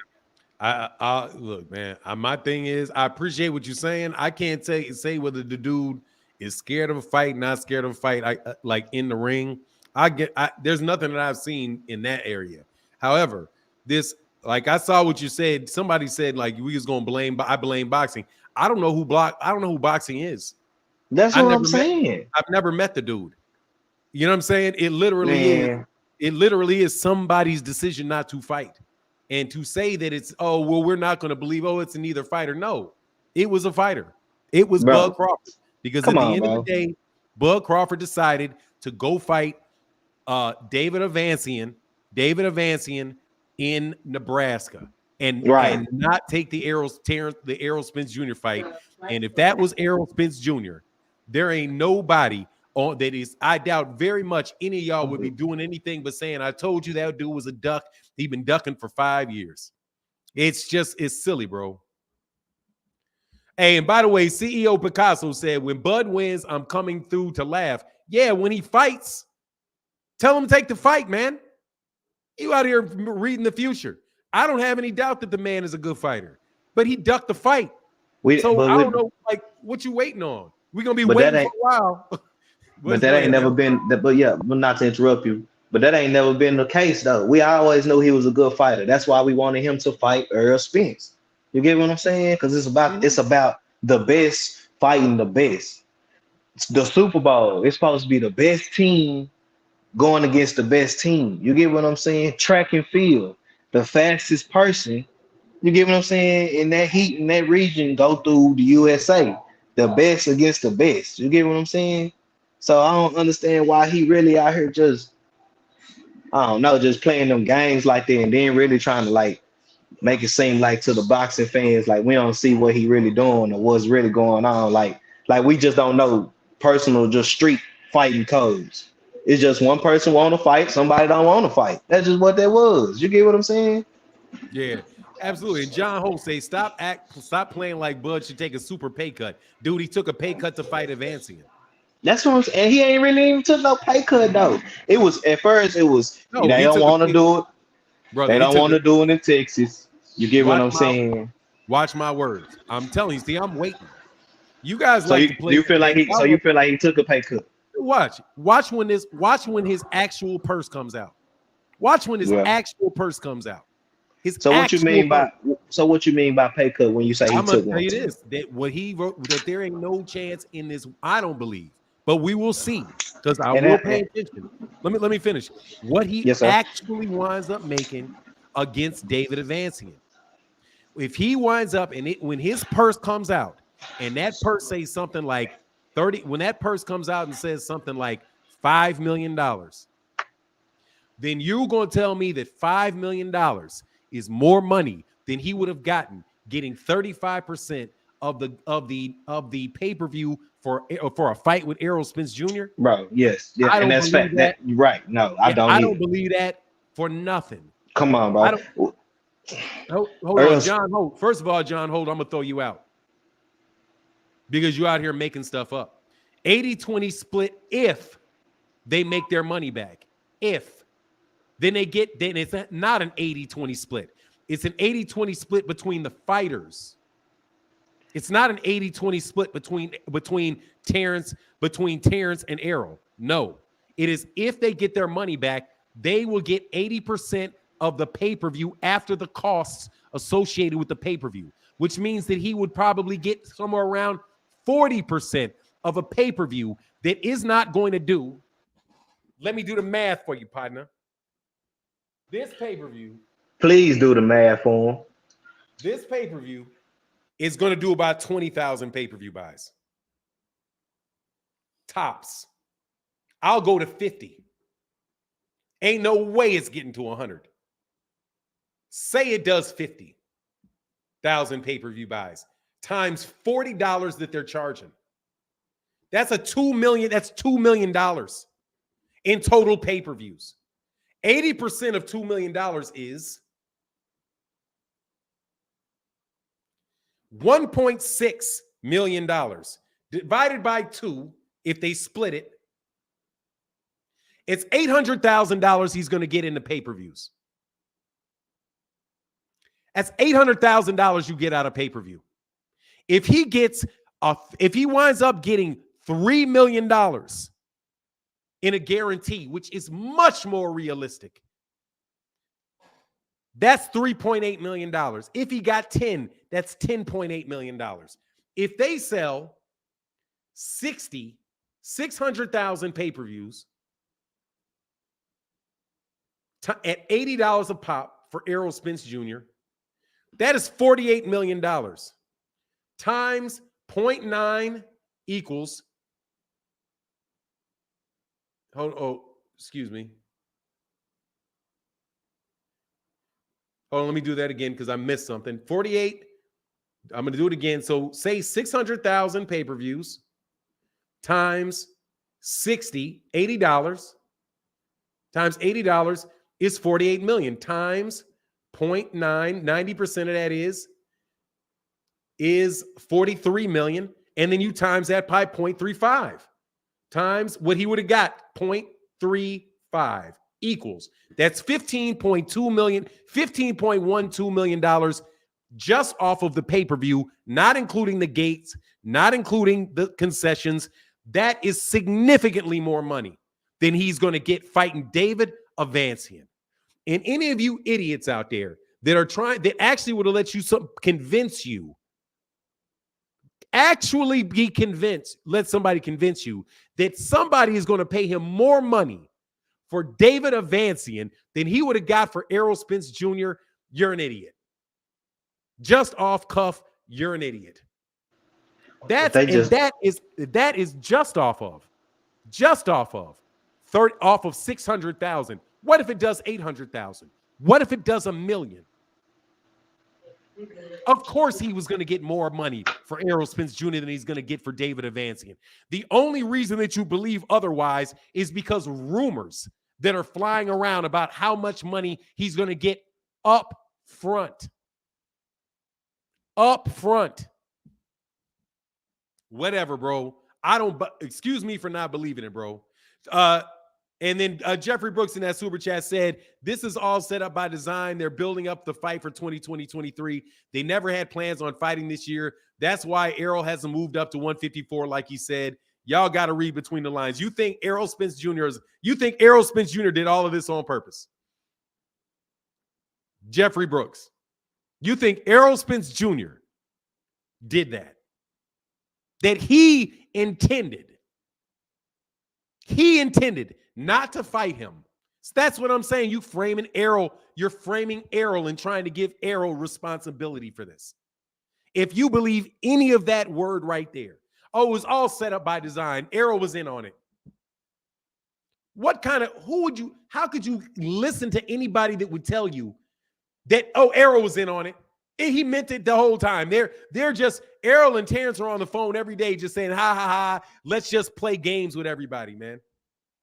I can say he didn't. That's stupid, Timothy. It's stupid, okay? It's just stupid. Let me put it this way. If Errol did all that, Errol's stupid. Why would you purposely delay a fight for 6 months? Not fight anybody else? All because you guys are sitting there and talking to each other on the phone and saying, let's play this trick. You release this information, I'll release that information. You think Errol Spence Jr. is an idiot? What grown men play like that? What grown men act like that? What grown men with things to actually do during the day play like that? But you believe it. Because somebody gives you maybe that'll get Bud off the hook. Don't nobody believe that, Jeffrey. No disrespect, bro.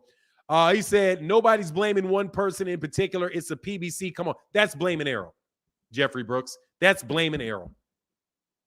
It's the PBC. It's Errol's team. It's not Errol. It's Errol's team. It's really the PBC that did all of this, man. Anyway, brother, finish up D-Town, man. I'm sorry, man. I hate seeing people. Y'all can't be this dumb. Okay. Look, I understand. I understand, LG. I understand. But look, we know the truth. We're going to keep supporting EJ, man, because off the gate, EJ came out just like real true fighters always have came out. You get what I'm saying? I want to be the best. I want to fight the best. Whoever want to fight, let's fight. You get what I'm saying? Yeah, absolutely. So we ain't even tripping. We know what it is. We heard what he did, so we know what it is now. We just got to move on. He probably get knocked out next time. You get what I'm saying? This new fight he got. Because he know he was going to get more money with Earl. He the top dog. He the big fish. He the shark. Everybody know that. So if anybody trying to, what you about to say? You know what that's like? Somebody trying to say that if there was going to be a fight between Canelo Alvarez and Jermall Charlo, and Jermall Charlo turns a fight down, and somebody trying to convince you that he turned it down because he was going to get more money fighting Janabek, Jack, you heard me? Come on, Janabek than he would have got fighting Canelo. And you guys are actually believing it and selling it. It is so dishonest that literally, man, the people that, because I like Jeff Miller, don't get me wrong. It's all boxing talk at the end of the day. But look, man, I would love to negotiate y'all buying the moon. Okay? Because, brother, I can sell you the moon. I can sell you the moon for $500,000, brother. And you give me $500,000 every day you look up, the moon's gonna be in the sky. You put another two up there. We'll put some stars up there for you. You heard me, Fanon? I'm gonna sell you a consolation, brother. Look, you keep doing what you're doing, man. I love what you're doing, man. Keep on. You're doing great out here, man. Keep going. Thank you, D-Town Conversations. Yes, sir. Yes, sir. Yes, sir. Dallas, Texas, baby. Stand up. EJ, let's go, man. All right, man. Stoner Bars in the building, man. What's going on, man? Hold on real quick before you say yes, sir. Can you hear me? Yeah, I can, but hold on 1 second. Crawford don't want the fight. He's using an excuse that fits to justify not fighting Spence. It's crazy to me. Go ahead, brother. Okay, yeah. Well, pretty much, first and foremost, I love the show. Thank you so much. And it's just hard for me. It's like a hard pill to swallow to think that he really what you say, duck? Like, I don't believe he ducked. I mean, first and foremost, there's not one thing that you did do that I didn't appreciate. You kind of put me in that whole thing where I'm blaming Al Heyman. It's not like that. I'm not a part of that whole situation. I just simply think that Terence Crawford isn't. When I think of duck, right? Because maybe we have two different definitions. This is my definition. Let me stop real quick. I apologize if you felt that I did that. I see you all the time, Stoner Bars, and I know you're a reasonable person. So before you move on, if I said something to make you feel that way, that's my apologies. Go ahead. No, you're the man. You're the man. So me personally, when I think of duck, right? Because you used a lot of examples in the past, like as far as when a lot of people disagreed with you with the Lomachenko and also the Devin Haney situation or any of those little things. And, they kind of infer that, Lomachenko is scared or something like that of the sorts. And it's hard for me to believe, you see his personality, you see Bud Crawford's personality, that he would actually be necessarily afraid to fight. Maybe like, that blemish on his record, he doesn't want that one or whatever the case is. The only reason why I say this is that, I kind of this is how I usually rationalize things for me personally. As like, all right, how about if this was Canelo, for example, and he at least, because why don't they fight each other and all that extra stuff? Like, how about if he made an attempt to reach out to Al Heyman or Charlo or Benavidez and did that? And I'll be like, okay, at least he's attempting. I could give him a little round of applause for trying. But, we knew who he was messing with from the get-go. Number one, we knew that Bud Crawford already had this thing about the guarantees. That's number one. Number two, we know that his business practices was kind of a little bit iffy. Even going into this, I was like, I didn't really think the fight was going to happen anyways. But would I call it a duck necessarily? I would say more like I expected the business to fall through simply because, number one, the promotion. Of course, he didn't have a promoter. Number two is just that he has that history of being hard to work with, just like I think it was like two individuals prior who said this stuff. And I just think all those together, when I think the other guy, I'm not sure his name because it was kind of blocked off, he said that Al Heyman had to explain a lot to Bud's team about some things, kind of school them a little bit. And you know how that goes. Sometimes when one type of individual meets with like a street individual, when they start talking to each other, they speak in two different languages sometimes. So I think that when Bud was hearing certain things from Al Heyman, he took it a certain way, and it possibly wasn't like that. Maybe he was like, well, where are you getting this money from? Like, like give me more information so I can tell you the moves to how to move. Like, how should we move and how should we do this and that? And maybe he took it like he got frustrated. I could just imagine Bud like, man, leave me alone. Like, say I'm done with this crap. But necessarily saying like ducking, like afraid, is just hard for me to swallow that pill to be like, he was actually afraid of Errol Spence. And, I'm a big fan of both of them. I really don't have one or the other. I like both of them. I believe that the fight will happen. If he fights him in 2023, which is hard because, the mandatories and everything like that, that's one thing. But 2024, I think Bud is in trouble. Like 2023, I think he has a great chance, but, he's going up there in age. But right now, me personally, it's just hard for me to really grasp that he would necessarily duck. That's why I disagree with you as far as the ducking, because he actually reached out and tried to negotiate with at least the promoter or what's Al Heyman's role? My apologies. What is his role necessarily? He's the manager advisor of Errol. Okay, there you go. So a manager and advisor. He reached out to the manager and advisor. He also reached out to Errol. You know, he did this thing like, oh, yo, I got this 25 million, man. You know, we should go out and get it. And you know, Al Heyman, someone who's professional, who done this for years. You can't like dismiss a professional, because at the end of the day, Al Heyman is a professional at what he's done. You know what I'm saying? That's one thing you can never like downplay. So when he heard it, obviously, ding, ding, ding, fishy business to him. He's probably like, all right, like, bro, like, let me help you, man. Like, this doesn't sound right. This sounds weird. And I think they kind of cross paths, and you know, they're like oil and water. They didn't agree with each other. I believe the fight will still happen, but like a duck, you know, when I think of duck, me personally, this is what I think. Afraid. And I'm like, I don't really think he's afraid of Errol to necessarily call it a duck. I would blame it on, and I think this is where I agree with you with, is somewhat bad business practices. Like, and he has a history of that. And that's how come I'm not really surprised that the fight didn't fall through. So what is your opinion about it? And then like, what do you consider a duck necessarily? Okay, well, first let me clarify something about street dudes. Okay, I will tell you this as somebody that deals with explaining stuff to people, just period. Because people are intelligent people, no matter, I mean, they're just intelligent. But a lot of people are very intelligent. Most people are intelligent people. Exactly. And they will, but my experience is people understand what they want to understand. Mm-hmm. And they don't understand what they don't want to understand. Exactly. You can tell somebody, you can be like, if you sat down with me and you really wanted to understand what your contract says, what your risks are, what your responsibilities are, if you really wanted to understand it, I could explain it to you. And if you're listening and you ask questions, then we would be able to get to you having an understanding of it. Exactly. And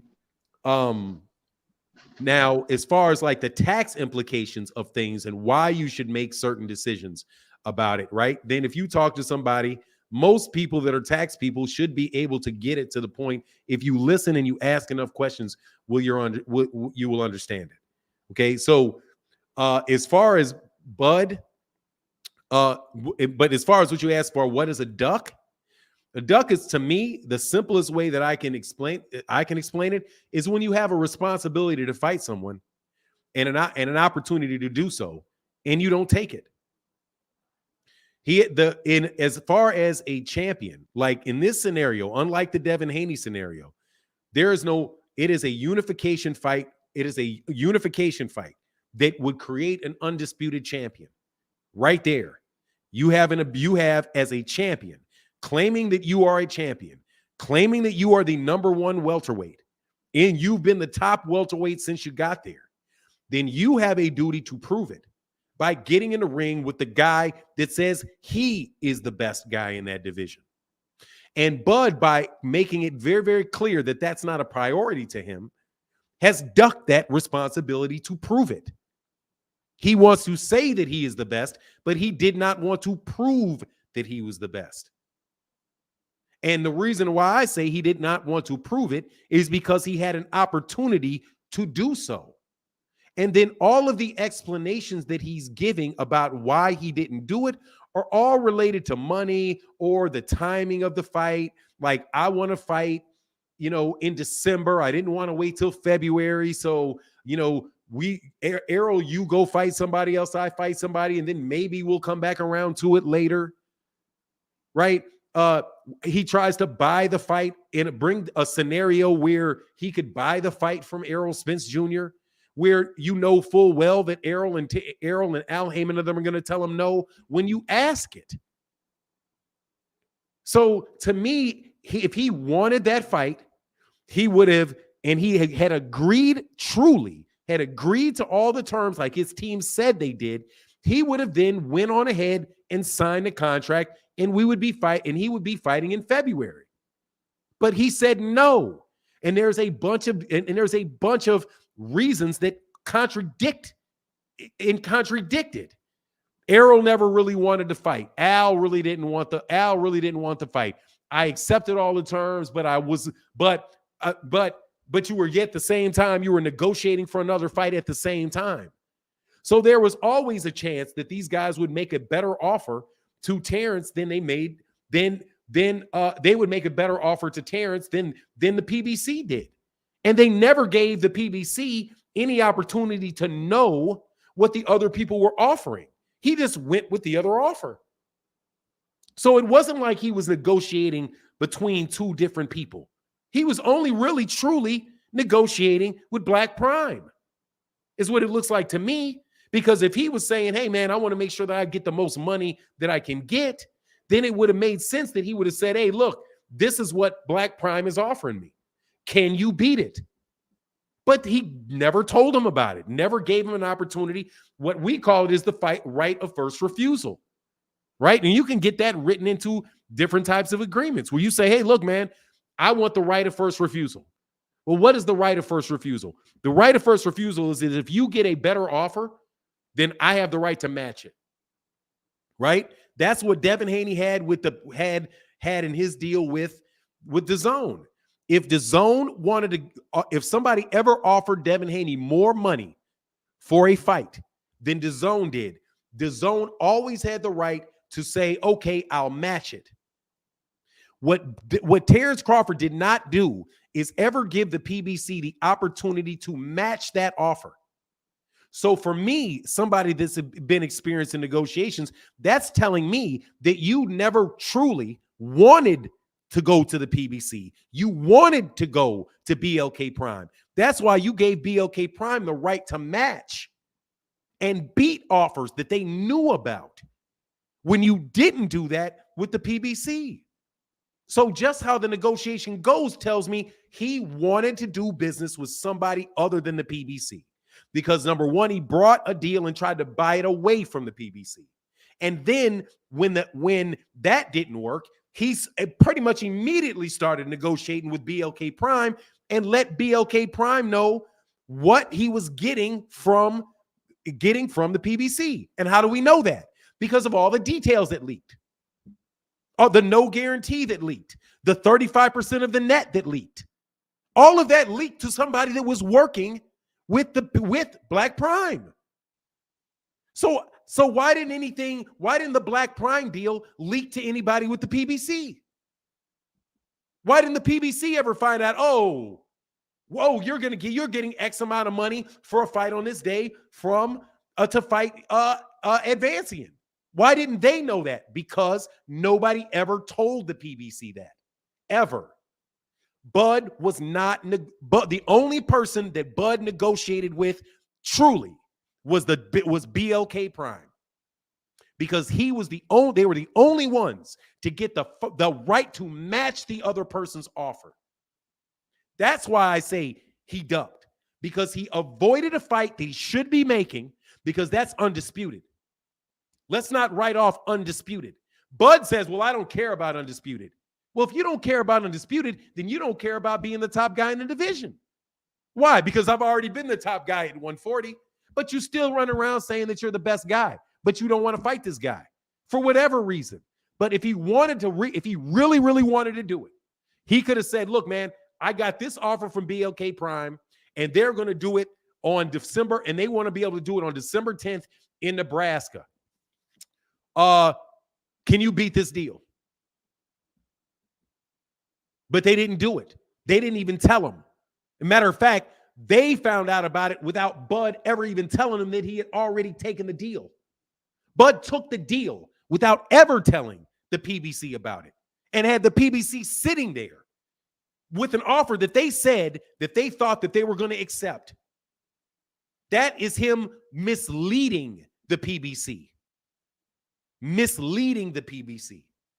And then blaming the PBC after the fact. If Bud would have said straight up, okay, look, man, I'm negotiating with BLK Prime. You know who they are. They put up street fights, and they're offering me X amount of dollars. Can you match it? If you cannot match it within the next couple of weeks, I'm going to go over to BLK Prime and I'm going to do that. And then Steven Espinoza would have known it. Al Heyman would have known it. Errol Spence Jr. But why not? Why wouldn't you do that? The only scenario that I could think of you not doing it is because you didn't want to give them the opportunity to match it. You didn't want them to match it. That's why you never asked them to match it. That's why I call it a duck. But anyway, man, let me jump to the next caller, brother, because you know what that is. That's just what it is. That's all right, bad. well, all right. You know what I mean? Yeah, man. And you know, thank you, because you just broke that down precisely. I really appreciate how you broke that down. But you know, at the end of the day, man, it's like, you know, everything that you did mention is just like, you know, even prior to any of this, or, you know, let me just wrap this up. Just even to prior to any of this, like, that's in Bud's behavior. Like, you know how you just said, hey, let me give you an opportunity to match that. I mean, I can't even imagine Bud saying that. I can't imagine him be like, oh, let's just do the sensible thing right now. Yes, you can, but watch. Yes, you can imagine it, because that's what he did with BLK Prime. BLK Prime knew all the details of his offer. He did that with BLK Prime in a 7-Eleven. According to the only reason why I would say that, you know, BLK Prime or whatever the case is that, you know, the one thing that he stressed the most was, of course, you know, I'm gonna mention it, the guarantee. You know, and he said that that they wasn't going to have the fight this year, so he decided to have the fight, decided to have his own fight come on 2022 right now. So that's the only reason why I would think he'll do it. But other than that, yeah, the rest is just, you know, just speculation between both camps or whatnot. So yeah, a certain amount of speculation, a certain amount of speculation because what he said and what has actually happened. But let me get these super chats. Thank you, brother. And again, my apologies if I box you in a situation, you know, as far as what you said originally, that I was thinking you were like some other people. Nah, brother, when I'm talking to you, I really do mean to talk to you. But there's just, you know, there's so many other people that are talking that I may, you know, say some things that where I'm talking to a larger group of people. But I didn't mean to. Oh no, it's real entertaining. Trust me, I feel it. I just had to say that. But thank you so much. I appreciate it. All right, brother. Thank you so much, man. And before I get to the next dude, Herbert Johnson, what's up, Fanon? Blessings to everybody in the chat. Just getting up on my day off. John Boy, Lone Star, Mike K, salute my guys. We were talking about this morning. Bud can't get half credit. He ducked, yeah, or just give Errol half the blame just because you randomly want to make it even. Like, well, they're both. If we can't lose, if my guy, you know, if I can't call Errol a duck, we'll just call it a draw. Nah, we ain't calling it a draw, man. Your boy ducked. Herbert Johnson, John Boy in that super chat said, Herbert Johnson, thank you, brother, for that support. Let me slide down a little bit, man, because I know Mike Kirkland in the building said, Crawford don't want the fight. He using any excuse that fits to justify not fighting spirit. Yeah, he's grasping for straws, man. But they could have gave that man. They could have gave that man opportunity to match, but they didn't. Herbert, okay, I got that, my man. Thank you again, brother. Thank you for that support. Mike Kirkland in the building for Herbert Johnson, yes, sir. And I see Blessed 365 about to talk bad about me, but at least she's back. Let me slide down. Crunk Juice in the building said, why do we think fighters are afraid of fighting certain opponents? I saw fighters afraid of Tyson all the time. Bud is not afraid. He's terrified. Is that better? Hey, man. Hey, look, I don't know. I can't. Look, man. Look, Crunk Juice, for me, I don't want to get into arguments with things that I can't prove. Like, I cannot prove that he's literally afraid of that man. But him ducking that fight, oh, dude, he ducked that fight. And trying to spread it around to other people and trying to spread the blame like peanut butter over the sandwich. Nah, bro, you did what you did. You didn't take the fight. Call it what it is. It is what it is. A blessed 365. I'm on my way to church, so I'm going to pray for y'all, Terence Crawford haters, while I'm there.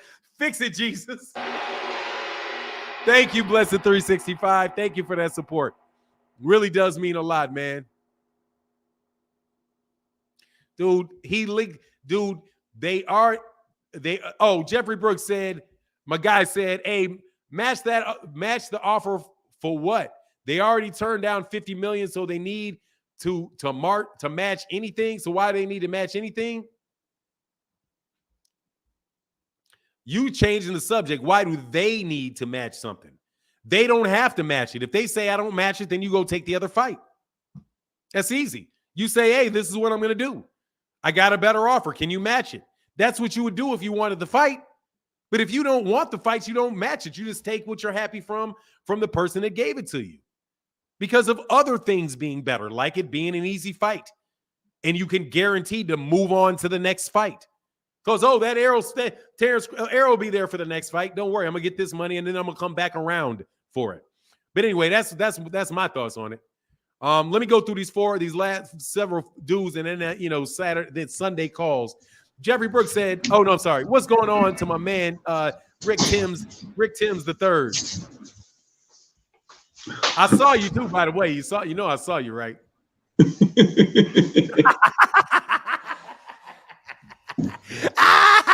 Inside joke like mug. No, I know it. Hey, man. Oh my goodness, man. You need a shot of this remix, man. You need a break from that Bud talk for a second, man. Oh, you know what, Fanon? Man, I'm a Bud supporter, but I'm a boxing fan. Okay. And I done made it perfectly clear, in your chat. Last time I came up here on your live stream with you, there's no defending Bud's behavior. His actions are very suspect right now. And the duck is in. I'm not afraid to say it. It's pretty obvious. And I told you last time, he is on the clock, period. He got, after he beat David Adville, Earl beat Keith, he better demand the Earl fight immediately. No money problems. He eating good, supposedly, with this Black Prime contract with David Adville. No more excuses. He must face Earl next. But check this out, for now. Let me switch gears and let's tackle this topic we mentioned yesterday. Look, when I name these fighters, tell me what these fighters remind you, what they have in common. Let's go back to the 70s. Henry Cooper, George Chavala, Sonny Liston, Ken Norton. Who else I'm thinking of? Joe Frazier, man, Jerry Quarry. What do those all boxers have in common, Fanon? They all fought Ali. They all fought Ali twice. Twice. Okay, okay, twice. You know where we're going now.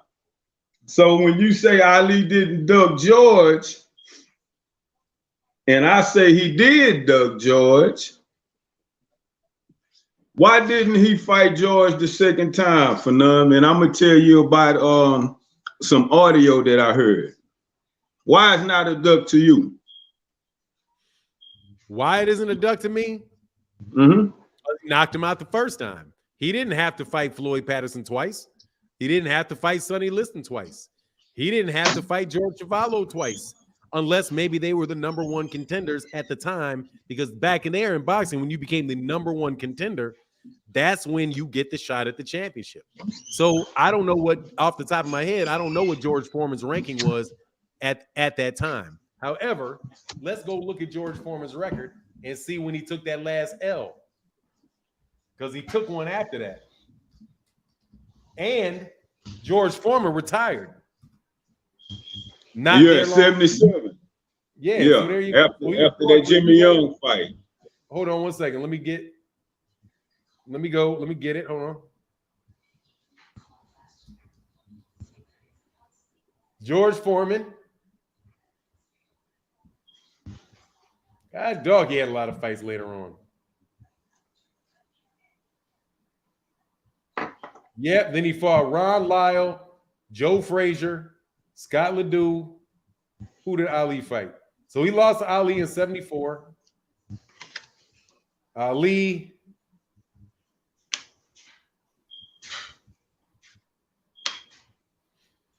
Chuck Webner, Ron Lyle, Joe Bugner. Then he fought again with Joe Frazier. And yeah, I couldn't tell you where he was in the rankings. couldn't tell you where it was in the rankings. So I don't know. Was he ever the number one guy at the time?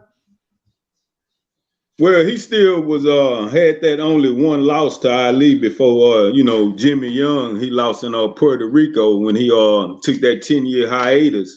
The thing about it is, after Ali beat him, Ali was, I think, was around 32 when they fought, and George was about 25. George was still a young bull, man, and Ali pulled off the upset, and Ali told him that he would give him that rematch, but Ali told him he had stipulations. So George was living in Cali, and Ali called him.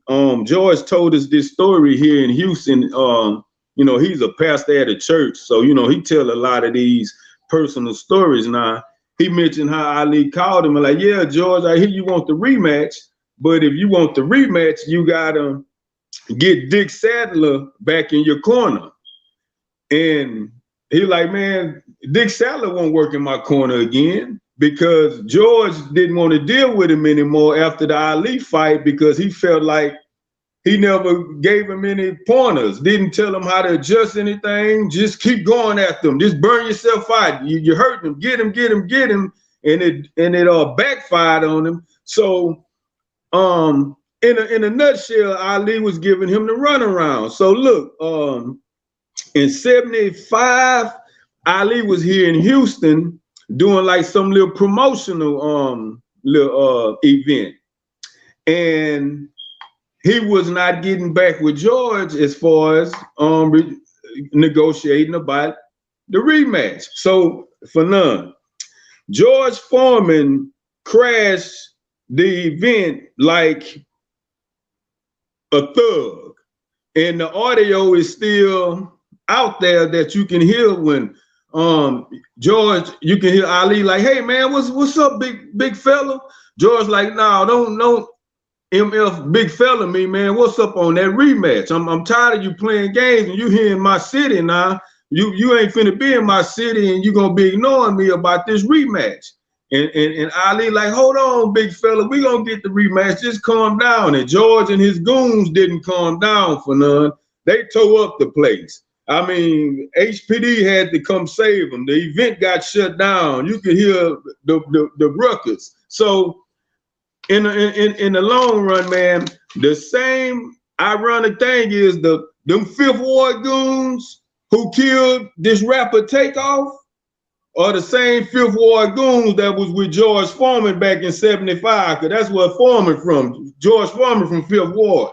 So I love the hell out of Ali, man. Him and, he got a lot of Houston ties too, but, he was wise not to give George that rematch. So that is a lightweight duck in my book for none. That's all, man. Hey, man, you should have stayed awake. You should have stayed awake in Africa. Can I say, sometimes you don't get that second bite at the apple, but George Foreman ain't no joke. And maybe he could have been like, hey, man, I already whooped this monster once. Because George Foreman, one of the best heavyweights to ever do it. That ain't no joke. That's the best dude he ever beat. That's the best. Absolutely. It's the best dude he ever beat. And George Foreman will put you to sleep. You know what I mean? And maybe he was, Ali was older by that time and was a little bit more like, hold on, man, that big boy can hit. But, you got to sit on that L, man. That's an eternal L. I don't know what else I can say. But I appreciate you, brother. Hey, I like that. You're right, man. Good story, man. No doubt. Really. All right, man. My dude, man. Hey, and shout out to George Foreman and Camp Foreman and everybody out there in Houston. For sure. Giant TV said a little something on your apple cider vinegar, fam. Thank you, brother, because I have to go get some more today. Thank you for that support, man. I'm going to get to the next dude real fast. I just make sure I don't miss this. My man Dale McCray in the building said, we as boxing fans don't want to talk about nothing but the duck Bud did. Bud fans want the subject to change because the truth hurts. Yeah. You're going to sit on this L until you start trying to make stuff up. You know what I mean? Soda Black, man. Hey, man, Aaron, I'm sorry, brother. If you pop back on, I'll get you on, Aaron. I don't want to leave till you get back on, brother. Soda Black, what's going on, brother?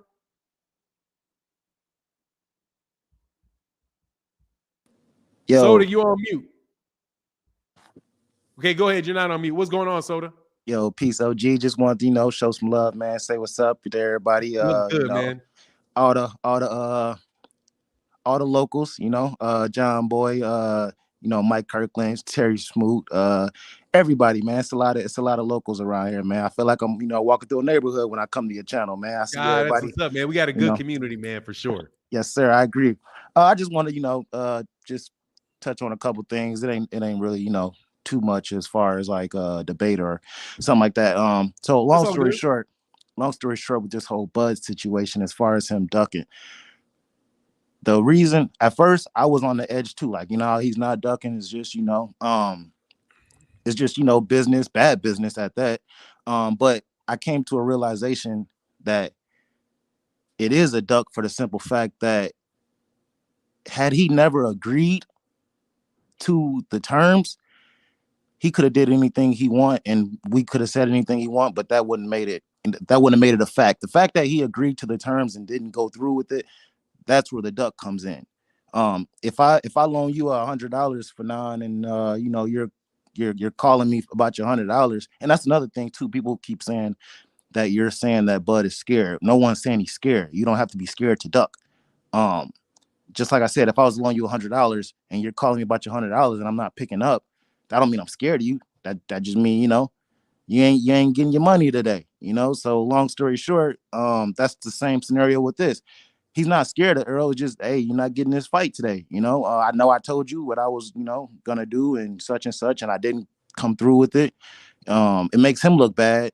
But long story short, that's the point I just wanted to make, as far as, it's a duck only because he agreed to the terms. Had he not agreed to none of the terms, all this would just be speculations as far as, why he didn't agree to the terms, So that's what makes it a duck to me. Second, I just want to say about the Al Heyman thing, how everybody keeps saying PBC is going broke and all this and all that. I feel like, and correct me if I'm wrong, I feel like the reason that people are saying all these negative things about the PBC is because I feel like Al Heyman and the PBC and all them, that's like the new wave of business in boxing. And what I mean by that is, if everyone was and this is a question, if everyone was assigned to an entity like the PBC, would we even need promoters? Because everyone would be their own promoter. Am I right or wrong? Say that again. If everyone was to sign a contract with an advisement management instead of a promoter, would we even need promoters? Because they would be their own promotion company, correct or no? I think that they would need promoters, because you need somebody that is going to actually put up the money for the fights if they're not going to self-fund. Right. So that's what that's something that I'm learning on the specific business of it. But there's always going to be somebody that has to put up the money for the fight, that has to go out there and get people to sell the tickets, that have to do a lot of that stuff. So I don't think that you're I don't think you're ever going to get away. I don't think you're ever going to get away with that, with not having a promoter to a certain. Now, you may not have a fighter may not have a long-term deal with a promoter, and may be able to go on a fight-by-fight basis with a promoter. But I do think you need somebody that's not a function with no purpose. You know what I mean? That's a function with a purpose. So somebody's going to have to do it. If you can do it yourself, then like Floyd Mayweather Jr. is his own promoter, but he has the function. He has the ability to advance himself money. He can get all of his money on the back end. In cases where he doesn't want to get the back end money, like this thing he's doing on the Zone, he just sold the whole thing to somebody else that's going to do the promoter that paid him the money. So basically, maybe my understanding of that is a bit blurred. So, like, for example, mine is too. Mine is too. I don't get me wrong. Mine is too. I'm not a promoter. I'm not a promoter, but it seems to me there's very few things where it's constantly there that there's no reason for it to be there. You know what I mean? Like, you know what I'm saying? Like, I doubt very much a lot of these guys in Top Rank could get themselves championship fights, get themselves to a record of 10-0, 15-0 without Bob Arum, because Bob Arum is providing these guys with the minimums and the opportunities to fight other fighters that are also where he invested in them. I think these promoters invest in fighters early in their career, right? Where you have a guy coming out of the or managers, and I know for certain managers do. Right. Managers will actually be like, okay, I'll sign with me, and I'm going to, you give them money so that they can live off of it, they can train and do all of that stuff while they're fighting on cards that they negotiate with the relationships they have with the promoters and all of that. So, but honestly, man, like I said, that's something that I understand in a very, very general sense. But I don't think that Bob Arum is there with no purpose, and that Eddie Hearn is there with not doing anything for the money that he's getting paid. These guys, these young fighters, for sure need those type of guys to even get an opportunity to get on a card. So like on the flip side of that, and not to stay too far on this, I mean, not to spend too much time. No worries. I got to move on to the next dude in a second, though. Yeah. Just because I got to wrap stuff up and not too long. Right. So basically, on the flip side of that, what made me think that they didn't, because I didn't know that maybe if I thought Deontay Wilder and like a Earl Spence, I thought they didn't have promoters. I thought they were their own promotional company. And then Floyd, Floyd is an exception. He had a promoter at first, but I'm saying I thought Deontay Wilder and Earl Spence were their own promoters. They're just assigned to Al Heyman as an advisement, but that's here nor there. So my last thing is, and this is just like I said, this is just a statement. I feel like the reason why Earl Spence don't take tune-up fights is because tune-up caliber fights do not get played after the fight after like a big fight, I should say. I mean, I don't know how. Long story short is what I'm trying to say is I feel like Earl Spence is looking at the long run. Like, why would I have a tune-up fight when I can have this big fight and get paid for this big fight 20 years, 30 years down the line? A tune-up fight is just gonna, waste time. But I mean, I don't know. That's just my assumption. That's my thought as to why I feel like he don't take tune-up fights is because he's, more looking for, these fights to be replayed over and over and over and over again. Yeah, down the line. Man. I just think Errol just wants to fight the best. That too. Yeah, that too. I think that's just his thing. He thinks he's like, no, I want to fight you. I don't want to fight. Yeah, I can go make a bunch of money fighting an easy fight, but I don't want to do that. Right. I want to fight you because he's had reasons to do that. But let me bounce, man. I gotta move to the next dude so I can get to my son sometime today. All right, brother. Thank you, Soda Black. Check that Cash App too, OG. My bad. Yes, sir, man. Let me do that right now, brother. My bad, brother. And thank you for Soda Black for your support, bro. It really does. Good. It's all good. It really does mean a lot, bro. Yep, I'm online. Appreciate it. All right, brother. Yep. All right, peace. Cedric Williams in the building. What's good, man? I'm good, man. Hold on one second, man. Yeah. Fanon, you timed out Picasso. No, I didn't time out Picasso in era. Picasso, I timed you out, brother, because I'm getting emails about you threatening people. Oh shit. No, I didn't time him out on purpose. I didn't time him out on accident. I timed you out on purpose. Okay, so because I'm getting not texts. I'm not getting emails. I'm getting texts about you threatening people. So whatever you wilding out on, brother, you gotta calm down. So the boy got chill out. Or I can't just block you. I can't do it. I gotta block you. Because this is just boxing talk, bro. All right, hold on real quick before we go. Lamar Davison in the building, man. Much love for that in that super chat, in that Cash App, brother. Thank you so much. And Crunk Juicer for 9. I agree with some of your rinses. Bud is not a duck. He just quacked. It is what it is, man. I mean, dude, to me, it's just, I know I'm being salacious with the word duck, and some people may not like that. And my man, Starborn 007, not 007, my man, Soda Black in the Cash App said, thanks, OG. Anytime, brother. Thank you guys for supporting the channel. It really does mean a lot. And then my man, Sean Clark said, never got your email to fix it. I put it in the comment section, brother, for you, brother. And then let me go through these real quick because I don't want to mess people up that support the channel. Now you got to send me a link to it. It's not going to come up. It's not okay. You have an actual email. You actually have a YouTube channel. If you go to your YouTube and you go to the upper right-hand corner of your YouTube, if you go to YouTube and you hit those three lines in the upper left-hand side of your screen, you can see something, or better yet, let me see. You'll see your icon in the upper right-hand corner of your screen. Hit your icon in the upper right-hand corner of your screen. When that comes up, go to your channel, which is the first option that you have, and it's going to take you to your YouTube channel. If you send me a link to that, then I can unblock you from there. That's how you do it, man. Go to the upper right hand, go to YouTube, go to the upper right hand corner, hit your icon. Once you hit your icon, you'll see an option to go to your channel. Then take from the address bar, take that address bar and email it to me. And then all I got to do is click the link and I can unlock you from there. Jeffrey Brooks would have to do it to do one L twice a year. Much love in that switch, Mr. Peterson. Well, okay, I'm sorry. So that's business handle. Thank you so much for everybody that supports in the Super Chat and the Cash App. Thank you guys, man. A lot. Thank you. Cedric, so what's good, man? Man, how you doing, Mr. Fanon? You good, bro? Man, I'm good, man. Just had to make sure I got that out the way to thank you to everybody that supports, sure. Man. 100%, man. I'm gonna keep it short and sweet. Everybody is pretty long-winded. My thing is, bro, Terence Bud Crawford said he agreed to everything. So where's the fight? Exactly right. Exactly right. You can't get past that. You can't. It's what I'm saying. Like, I understand.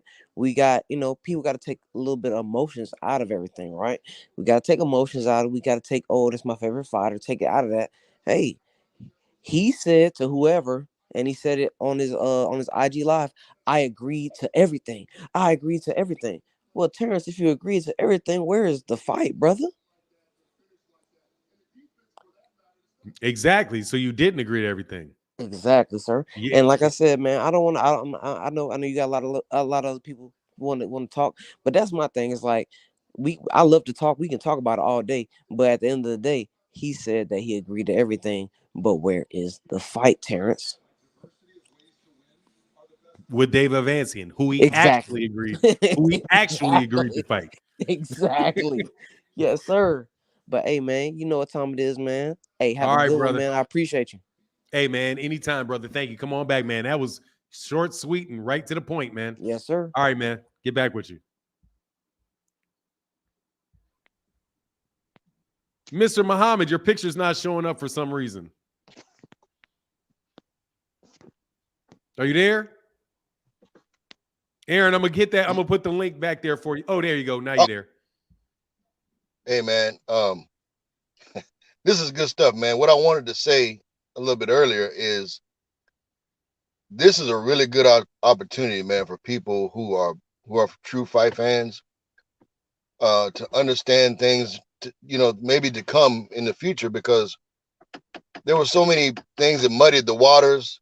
And I'm going to go back to something Stephen Espinoza said, and now everybody should understand what he meant by this. You and I as fans have really no right to know what's going on behind closed doors in these negotiations, because now all these speculations and all this stuff, people are defending Bud off of mere speculation of something they thought they understood. Then when all the stuff comes out, now you got this pride. Everybody's pride now is involved, and nobody wants to say what really happened. And I'm not a Bud fan, but I'm also not a Bud hater. I would love for Bud, for his own good, to really learn how to do business, because somebody said a few minutes ago, the clock is ticking on Bud. Bud is 35, man. And because of that, he should be doing the opposite of what he's doing now. He should be maximizing every opportunity to get paid, meaning based on his skill and based on his name. He's working against himself and doesn't even know it. Here's what I see. I see Bud the fighter trying to become Bud the boss, right? And those two competing against himself has now, because this is from a promoter standpoint. Man, I'm trying to figure out a reason why I would work with this guy. And it's all based on what he's done. We could take the fans out of the picture. If I had a meeting right now with Bud Crawford, if I thought I could potentially put on a fight here where I am, but this is just all promotional talk. Man, your track record is making it difficult for me to even pick up the phone and call you. And or vice versa. If you're calling me and want to do business, or if I have a fighter, man, I'm looking at what your track record. Promotions are based on the history of people being able to put people in an arena, or even on the same concept as people at home watching the fight. That still equates to butts in seats. They're just at home, but they've paid. They bought a ticket. They bought a ticket. That's basically what that is. So you have to look at somebody strangely who is working against himself and then expecting, their value to go up at the same. He's causing his value to go down as opposed to go up. And I think that's what a lot of people. Exactly. Because and language really matters, man, in this business. And that's why I said people are hearing, well, man, they're not giving him a guarantee. Yes, they are giving him a guarantee. But since he's trying to position himself as a boss, how would you feel? How would you feel if you put on an event, right? People came out, it made money. And then some of the people that are in your particular camp, they can't get paid because you took the money up front, but you didn't make sure they're going to get taken care of in the contract somewhere. Only thing you're concerned of is how much money am I going to get? But I'm saying, as Bud goes forward, man, he's really closing a lot of doors that he should be opening. And it's unfortunate, man. And like I said, the only thing I can see, Fanon, is he wants to appear to be something. Not that he can't become that, but right now he's not that.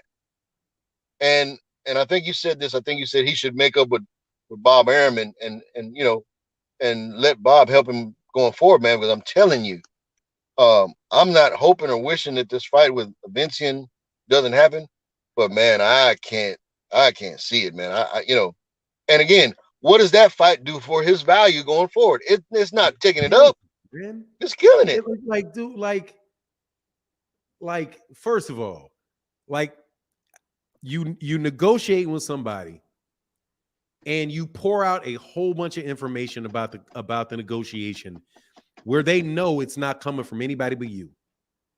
Right. So now you have somebody that is doing business with you that knows that even if you sign a confidentiality agreement, that what you talk to them about is not going to be confidential because you circumvented it, and you think you circumvented it in a way that it's like, okay, you cannot be held responsible for it because it cannot be directly associated with you.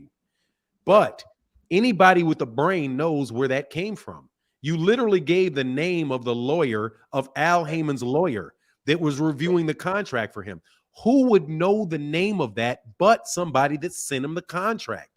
Absolutely. We know we didn't do it, so it had to have been you. Now, can I turn around and hold you responsible for it? First of all, it's a big battle they may not even be interested in doing, money and time that they don't want to get into. But now anybody else that's dealing with you says, okay, now we know that you're not even going to hold, you're not going to hold in confidentiality things that I say to you.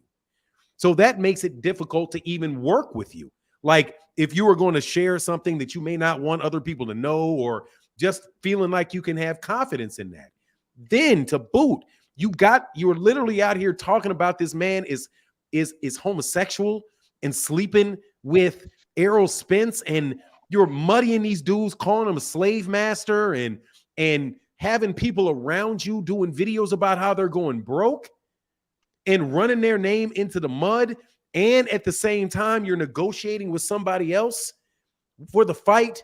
And then you say that you're going to accept it if you do these three things, and then you turn and take that fight. It's like you're a huge risk, because like people were saying, and I'm going to cut you off. I just want to kind of add a little bit to it. When people were like, it's like, well, if this is all true, why wouldn't you sue? He would be suing. Why would he sue? That is a lot of money. That's a lot of time. That's just a lot of unnecessary. That's more risk.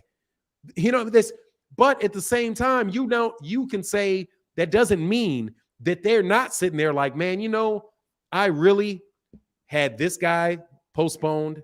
I had Jaron Ennis postponed. I had this other fighter postponed. Richardson, it could be, I'm not saying it's the truth. Richardson Hitchens didn't get a date, so he went to the zone because we couldn't get fights for the first half of the year. You also have all these other people speculating how we're going to go out of business because we waited and waited and waited in good faith negotiations with you when we thought from October that it was just one or two little things, right?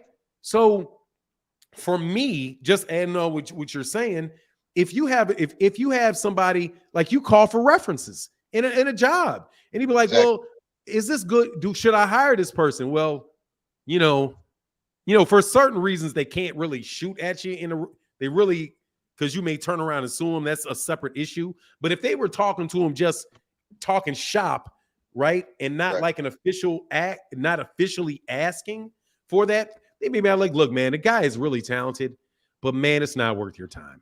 Right. I'm telling you, this guy is going to, you're going to have more people quit. You're going to have more people quit your job dealing with this guy than it's worth. Because our family has an employee that was like that.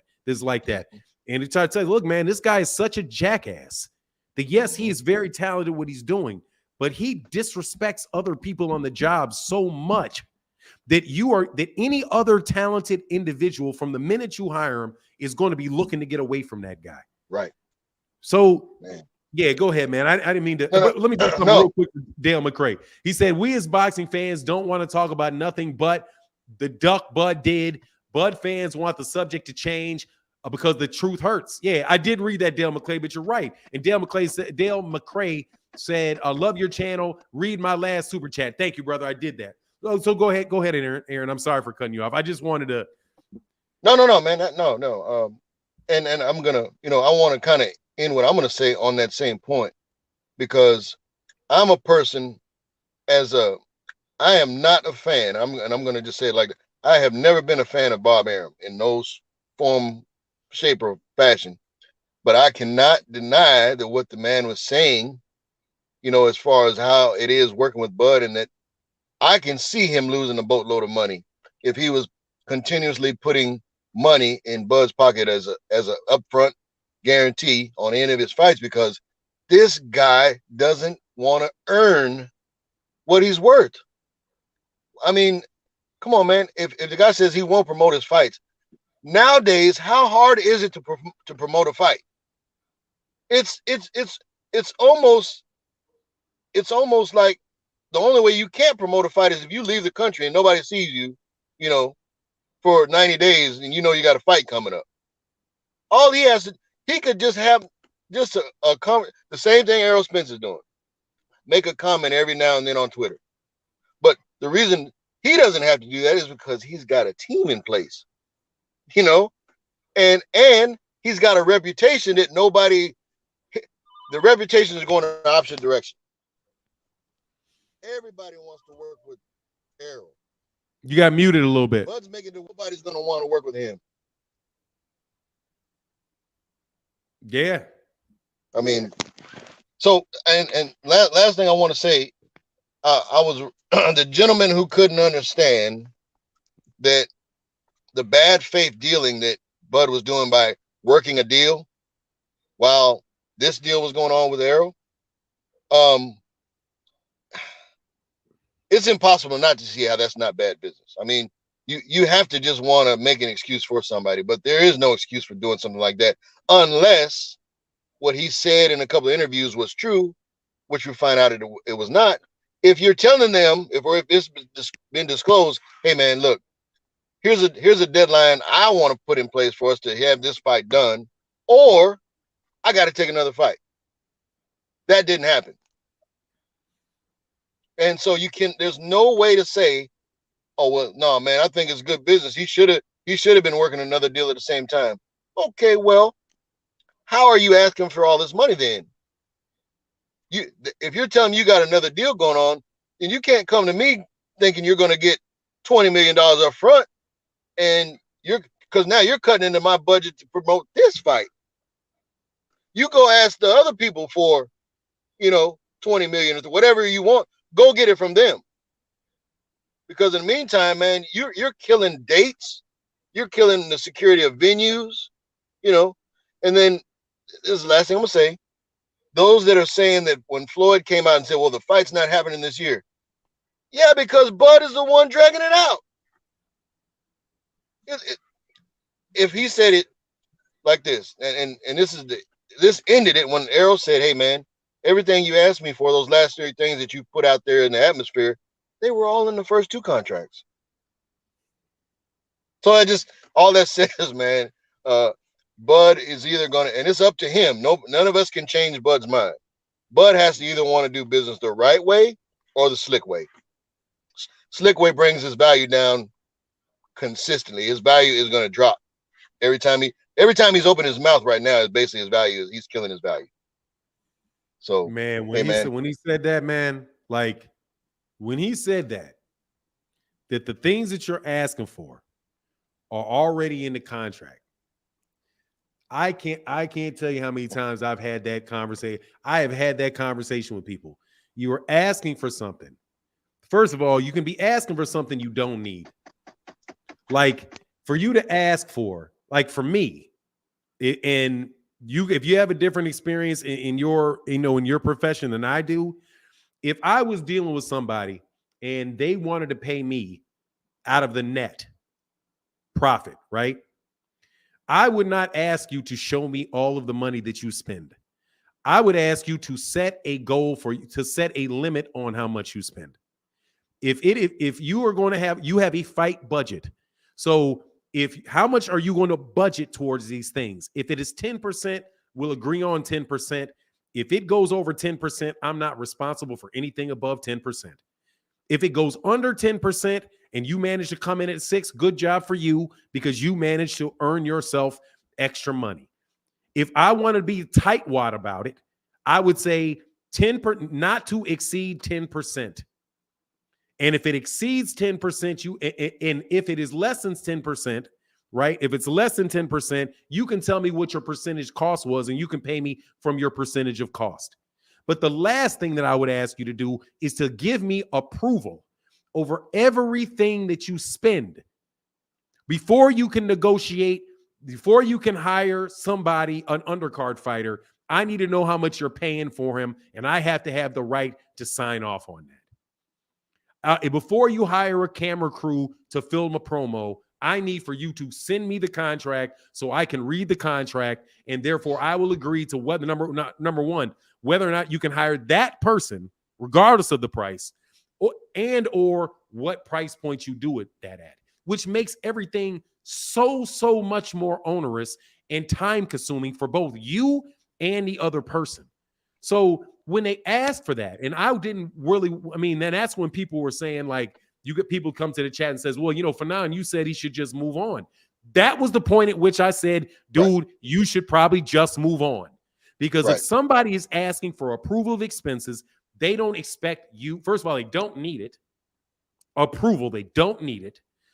And number two, they don't think you'll give it to them because that is so onerous that it's like saying, hey, man, I'll take the fight if you agree to fight standing on your head for the first 3 rounds.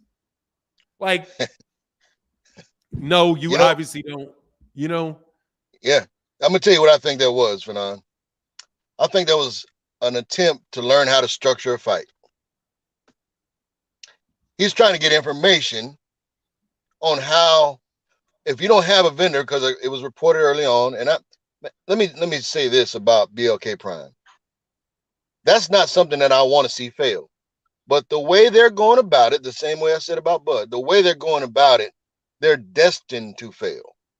But when I first heard that, and I heard it first from you, because I'm like, wait a minute, this transparency thing cannot be the issue. But then the way he was pushing that, I said, wait a minute, man, because when he was talking about that, I looked at it, hey man, that's not Bud talking. Somebody is talking through Bud. They're trying to get some information because they're trying to learn how to structure this fight. Not Errol and Bud's fight. They're trying to figure out, because maybe we might call somebody that will say, hey, no, man, that's a conflict of interest. I'm working with Showtime, or I'm working with PBC. That was an attempt. Again, this is my opinion. That was an attempt to learn how to put a fight together. But I don't know. The only thing I would have with that is if they get transparency, they would have had to sign the fight to actually get to see it, though. But but he never wanted it for that reason. That's what I'm saying. Bud's not going to sign off on nothing, man. Because where's he going to get the time? We're talking about. You know how many contracts you could review in an event in just a day? Bro, look, man. You know how much long it I know you know to review one. That's exactly. I mean, one. Like, and exactly. I mean one. And first of all, they're all kind of terms in there. Like, Absolutely. you have things that are like, you have to really sit down and even if it is something a boilerplate, dude, you're not going to get, if you just look at one clause, you like, okay, how much is it and what's the name of the vendor, and you sign that, dude, you don't know what's up in there, man. Like, right. I was working with a guy one time, and I was like, I told this dude, I was like, man, look, dude, these guys have not sent me a contract to review in 2 months. There's no way that your business has not had any agreements that they have not needed to have reviewed. They are treating these things as if they are boilerplate things that you can just read and move on from. So this one deal, the way that it was structured, but you had to understand how it was structured, not how every word says, literally guaranteed that this man was going to pay, that you were responsible for over $60,000 in cost the second you signed that contract. Absolutely. Because of the way they phrased it. Absolutely. That's what I said.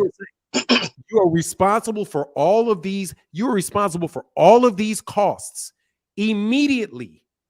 Even if they do not perform on the deal, and you are agreeing to this. That's right. There's no way that so why would you even, if I was in that situation, I would say, look, man, first of all, you have to be able to trust that people are going to operate in their own best interest. There's no reason for you to believe that Al Heyman is going to purposely try to run a fight at loss, because he is the manager of Errol, and how he gets paid is out of what Errol earns. He gets, some managers get 30% of what this man earns. Other people, I think Al Heyman's standard thing is something like 10, but if you don't make a certain amount, then he won't charge you anything. So there's like a threshold, right?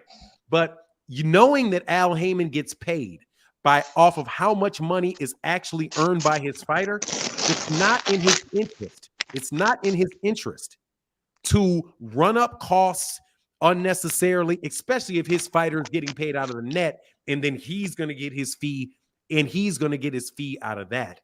That is just, you should just know based off how this dude is doing business that he's not going to do that. Also, the way that they talk about Al Heyman, as if you're not really in a negotiation with him. You're in a negotiation with him. His job is to represent himself, right? And to represent his party. His job is not to take care of you. Exactly. And you will see. And then now, as far as this BLK Prime thing goes on, I'm not, like you said, I'm not trying to wish him bad or anything, but if you have people that are all over Twitter that can do a basic search and see where their offices are, and their listed offices have a fence around them, it literally is fenced off. It's a shell court. Bars over the door walking in, and they have 12 different bankruptcies around them. How are you getting this money? Yep. Classic shell corporation. What do you say? I said, to me, it just looks like a shell corp. It is a shell corporation. It's no, and they've used the name just to probably secure loans and stuff like that, a few business loans or maybe even lines of credit. But to expect an Al Heyman to do business with somebody coming to the end, and this is not Black BLK Prime, you know, that's separate. What I'm saying is, I'm just this whole way that Bud is conducting business is everything about it is saying, man, I can't do business with you on those terms. And it's really, you don't see it, Bud, but it's for your own good as well. Because you think you're doing something where you're in control. But it's like somebody falling asleep at the wheel going 75 miles an hour. You might have thought you were going here, you wind up in this ditch over here because you just didn't have the information. You haven't driven this truck before. Mr. Boss, you got to pay the cost to be there's a cost involved with being a boss. You don't just tell somebody, hey, man, my name is worth this, so if y'all can't give me this, okay, I'll tell you what, but I'm going to give you that. This is what you have to promote this fight, Mr. Crawford, which also is in your best interest. But I think Bud thinks all the stuff that, you know, has to be done in business, he doesn't want that responsibility, man, but he wants the benefit of it. Nobody's going to give him that. Not BLK. I don't care what all the speculation is, man. I'm telling you. And they're finding it out. They're finding out how hard it is to work with. And it's not just, it's the mentality Bud has. That mentality is in other people too, but Bud is coming to the table wherever he's doing any negotiation, he's coming with the mindset that I'm going to run all this stuff, but I'm not going to be available. You can't do those two things at the same time. It's not possible. And the minute it becomes possible, then guys like me will be out of business, because that's what you have. Again, it starts with trust, though. Fernand, I can't get around that part. And whatever Bud's trust issues are, it's up to him to solve those. Nobody can solve that for him. It's not gonna happen. The things that their camp says about Al Heyman, the things that they come out of their mouth and say about him, tells you that they don't trust that guy. And it seems like they're camped up, but you'll see at the end of the day, you know what it is. I just don't. It is what it is, though, man. Hey, brother, thank you so much for your knowledge, man. I can sit around and talk to you for hours just on the regular, man. I appreciate you, Aaron. Likewise, man. No joke, man. I appreciate Likewise. that, We might have to do that, man. Dude. All right, man. I'll get back with you, sir. Appreciate All right, it, man. brother. Have a good one. Anytime, man. You as well, brother. And Lonzo said Arrow doesn't take tune-up fights, and Bud takes tune-up fights. Takes plenty of tune-up fights. Who's the better boxer? I mean, hey, man, I don't think we're ever going to find out, because I don't buy any of that stuff, bro. Man, I love talking to that dude, man. I love talking to that dude, man, because the dude is clearly somebody that is experienced. There's an experienced businessman. And for you guys to say that reputation does not matter, man, God dog, man, reputation matters a lot, man. It matters a lot, man. My logic is a threat. That's true. No, CEO Picasso, you just talking outside of your neck, bro. I'm going to tell you, CEO Picasso, you're just talking outside of your neck. Do you think he ducked? Yes. At the end of that, brother, there was literally nothing else to talk about. You know, Deborah Booker said, this is for you. This is for you, Fernand. You're great content and for being a real great man that I respect. Hey, thanks very much, man. I appreciate that, Deborah Booker. And I hope you're doing well. I really do, man. I'm just telling you, man. I got 12 more minutes, so I think I can take like one more call. I can take one more call if somebody's interested. CEO Picasso, I'm going to tell you, man. You talking about something else? I thought you talking about what you were saying before. Nah, man, that shit was out there, brother. But anyway, they said he just looks flashy. Yeah, I know. Oh, you guys aren't talking to me, man. Okay. They said my logic's a threat. I'm confirming. Oh, that your logic is a threat? That your logic is a threat?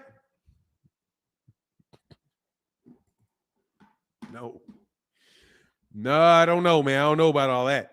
But anyway, we'll see, CEO Picasso. You know? I don't know whose logic is the threat, bro. Fernand, you see this ridiculous going on in the chat? Spence versus Canelo. Oh, yeah, I hear that, man. Canelo's not gonna fight Spence. So we'll never know. He already turned that fight down. CEO Picasso, no, brother. I don't, no, dude. All you're gonna do is laugh. I'm gonna turn you off because you're gonna laugh and change subjects this way and the other way. I'm not interested. I'm not really interested, bro. You know what I'm saying? Difference is Bass Reeves. Lone Star Steph in the building. What's going on, brother? Hey, man. Good morning. I just want to say what's up. See how you're doing. God be with you, sir, and just be well, man. I saw David Booker up there, so that excites me, man. We love her, man. We miss her, and hope she's doing well. Yes, sir, man. Yeah, man. I didn't get to do the panel this weekend. I just jumped on there and did a bunch of individuals and all of that. But yeah, man. Oh no, I love it. I see you trying something new, or going back to old and just picking your brain and learning something new. That's what it's about. Hold on one second. CEO Picasso, brother, you admitted I was right in my main point 2 seconds in. You cannot tell somebody you are right, but you are wrong at the same time. All you wanted to do is change the subject to, I don't think he's scared. I don't care if you think he's scared. I want to know whether or not this man ducked. You said yes. That was the end of the discussion, brother. After that, all you did is move around a lot and try to prove points that I never said, didn't care about, wasn't interested in to begin with. But that's why I'm saying no, brother. I don't want to do that. I really only need to. I can only really talk to people that are going to say, "Hey, man, Bass Reeves, do you think that Errol Spence Jr. is a better fighter than Terence Crawford? Why?" If he says Terence Crawford, if I say Errol, and he says, "Oh, I agree with you, Errol," then we don't have any more discussion. And if he wants to go off and start talking about what Jaron Ennis would do, that's a completely different discussion. Okay? So there you go, man. I had to do that. And Starborn said, my man John Bowie said, Starborn in the building. So what's good, man? Will I get something off your mind? You are the last talker today. And I like the look, man. You fresh. Thank you, sir. Fresh. You too. I like the beard. I saw in the past couple streams you were like, I'm trying to decide if I'm gonna grow this. Yeah, I'm gonna keep it for a little while just so I can, just get it for a little while. Then I'll move back off of it. My first question is, did you catch any boxing last night or this past weekend? Yes, and Montana Love is a hype job. Jana Beck is a hype job. Little Kenny, yeah, huh? That was a fight. They picked that fight to get him a knockout. Yeah, definitely. But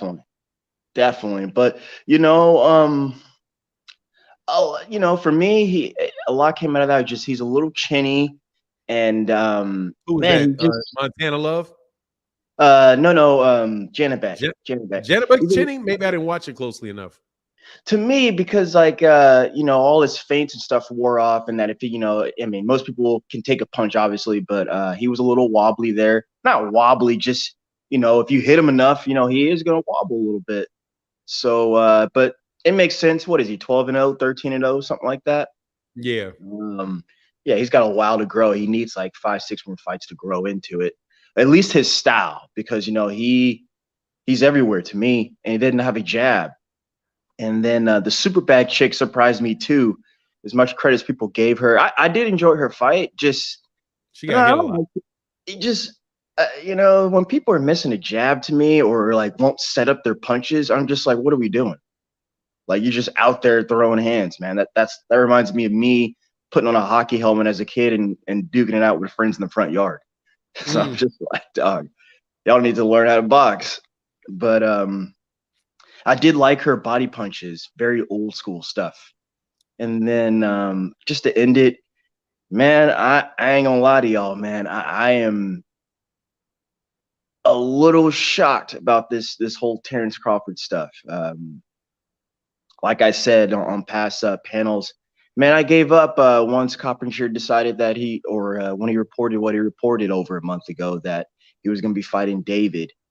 And to this day, Terence has said things like, I'm not fighting him, and I don't ever see myself fighting him. Yet fans are still out here saying he's gonna fight him. So I'm just like, I've heard the craziest stuff, Fanon. I've heard the craziest stuff, man. I'm just like, man. Man, the new line of the day is, check the new line of the day. Oh, I don't. It'll hurt my heart. The new line of the day is, it was always planned this way. That Errol and Terrence both knew that all they were doing for the last 6 months was promoting the fight for next year. So Errol was in on it, Bud was in on it, and all it was just promotion, and this was exactly what was supposed to happen. It wasn't that Bud took another fight and walked away. They always knew the whole time that it was not going to happen this year, both parties. And that's, so everything is right. Gotta take it. I'll take it. I'll take it. Dang. Well, for the boxing fans who are just like, you know, who always gripe and complain and moan and whine about situations like this, like, we never get anything. Well, there you go. We never get anything. So, gosh, man. Amazing, right? All I can say is wow. That's all I can say. Instead of doing this, like, my thing is this: do this.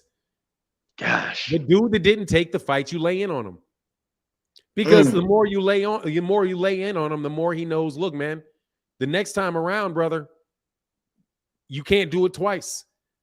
But if you say this, like, well, you know, it was really just boxing, and it was just the promoters, and it was Al Heyman, and it was that they both planned. Then the next time he doesn't do it, then it winds up being the same thing all over again. No, this man just did not take that fight.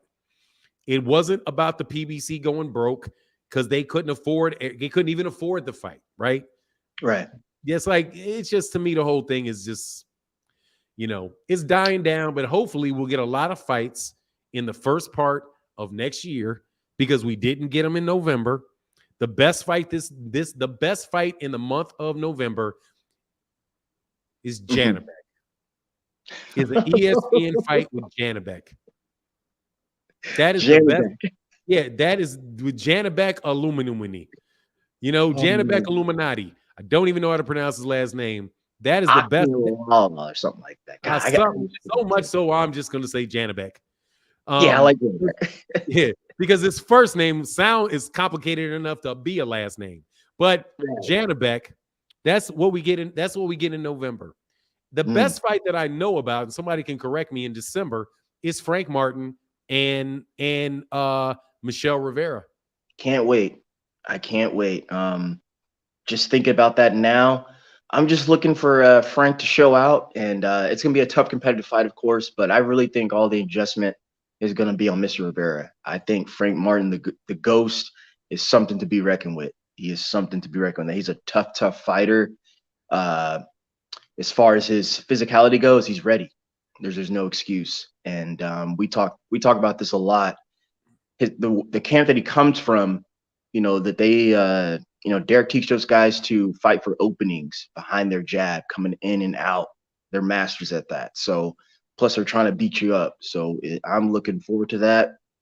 Let me sneak in Regis Prograis. I will be there.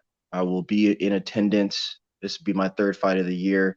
I'm going to try to grab up Terry Smoot, because, you know, we live very close to each other out here. So try to scoop him up. California, we're in Orange County. We're in Orange County. Think Disneyland. Very, very close to Disneyland. Very, very close. Man, I don't know California for anything. Is that near LA? Yes. South of LA. Yeah, about 30 miles out of LA. Yeah. That's good to know. I might actually try to find a way to get to a fight out there, man. I've never even been to California. I got a lot of friends. I'm hoping I really hope Charlo comes back, because, you know, he fought undisputed out here in Carson. And that was you're right. It's going to be at Carson at that bowl. No, I don't know that, but I'm just saying that I hope so. Okay. What I do know is that fight doesn't have a venue yet, but it's probably Vegas. I think, you know, Vegas, they've been starving for boxing for a long time, so I think Vegas is about to get lined up. That's just my opinion. But I think I will be at Regis. And again, Terry, if you're still watching, I'm gonna come get you, man, and we're gonna enjoy it. There's a lot of big group of YouTube and Twitter gonna be out there. So pretty excited to see Regis up close and personal. This would be my first to see him. I want to acknowledge your big victory over there on Chicken Talk, and how you had said this fight's not going to happen, and they were there. I just want to co-sign a little bit that they were out there talking, because I'm a fan of Chicken Talk. That's why, like, don't ask me to come on here. I want to be a fan and enjoy the conversation. I don't want to be, like this. I don't want to be part of the conversation. I just want to enjoy the conversation, because I have plenty of conversation over here to actually have. But I just remember when people were like, yeah, I got my tickets. I got all this is going to happen. And you were like, man, this is not going to happen. Yeah, there you go. So, said that they had dates. But they had been having dates since August. And I was just like, bro, y'all know something? Obviously, I don't know, but wow. And I'm going to be real frank with you again on that. Like, at some point I was just like, I have to hear it from Terrence's mouth. I have to hear it from his mouth. This is too serious and too much going on. I have to hear it from his mouth. He'd never said it one time in 10 months on the calendar year. He never said it one time. That's alarming. The hairs on the back of my neck stood up. Did he say about I have to fight this year? Yeah. Because no. 10 months into the year. He did say no rush. Be patient. I definitely heard him say be patient. And it's just, we're going to get to it. Don't worry. It's coming. Be patient. Oh, man. But whatever. It is what it is, man. But look, man. I said I feel bad for him. And you said this a while ago. He was going to have boxing hell to pay. And you're right.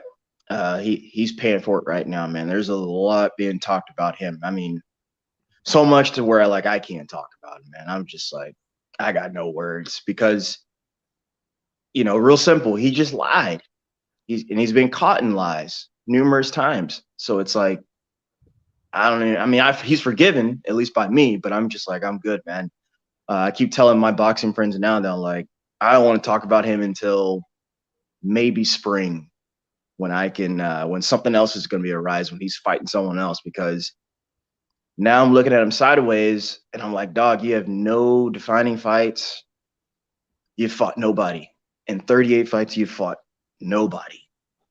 How can we say that in this modern day? That is crazy to me. I was talking about that with my dad, and my dad wouldn't stop laughing. He wouldn't stop laughing. He just wouldn't stop laughing, man. Every time I pulled his record up, because we were on the internet on his tablet on BoxRec, and he just started laughing, man. I was like, this guy's fought nobody. But my brother, and I'll shut up after this. My brother told me this years ago. He told me this in 2016, 2017, when I was kind of on the hype train of Terrence. He was like, this guy's not good. And my brother's a role model, so I'm like, really? And he's like, guy's not good, man. He ain't fighting nobody. He ain't doing nothing. People know, I guess, man. I don't know, but I ain't gonna keep you too long, man. Nah, man, you're not keeping me. My man, always Q said also the Teofimo Lopez and Pedraza fight, but I thought he just got ordered to fight. Martin, didn't he get, or somebody? I thought he just got ordered to fight somebody else. Lone Star said, my man John Boy said, Lone Star's the truth. Yeah, I thought Teofimo Lopez just got ordered to fight somebody else. That's what I thought. I could have sworn. I'm thinking of Cruising Couture. Oh, about that. Hey, yeah.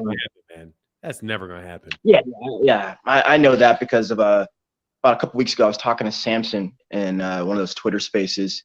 He said something that's been, it's been haunting me since, about the business of boxing. I asked him about David, and then we're kind of just speaking hypotheticals in the future. And I said, could you ever see yourself, his light heavyweight debut or something like that? Could you ever see him going over, crossing the street to Top Rank? And he straight up said no, quickly. And I asked why, and he said because David, thank you, sir. He said David is our investment, and why would we send our investment over there for them to make money. So I've been thinking about that ever since, and then vice versa. Why would they send their investment over the street too? If they think like the elite guys, top guys. So that makes a lot of sense. Makes a lot of sense. But yeah. 6 out of those 7 WBC mandates are on the PBC side. So I don't see why none of them can't be made. The interesting to me is the Tony Harrison versus Fundora. That's the one that kind of stood out to me besides some of the other ones. Because I've always that was kind of out of left. I think Fundora requested that. I thought Alicia Bumgarner was on Tony's behalf requesting that, if I'm not mistaken. I know I heard Samson, the guy Samson Leskovich, right? Spanish speaking dude. I could have sworn I saw him up saying something about we want to fight Tony Harrison. But I'll take it, man. Like I'll take that fight. I'll take the I'm really happy about the David Benavidez Benavidez fight with Caleb Plant. I'm hoping that the WBC keeps their word and has Canelo, orders Canelo to fight the winner of that, because Canelo just doesn't need to be fighting Bivol. Like that's just like dude, you took that L, just keep it pushing. Huh? Drop your belt. I said drop your belts. Drop your belts, man. Like or just go defend them.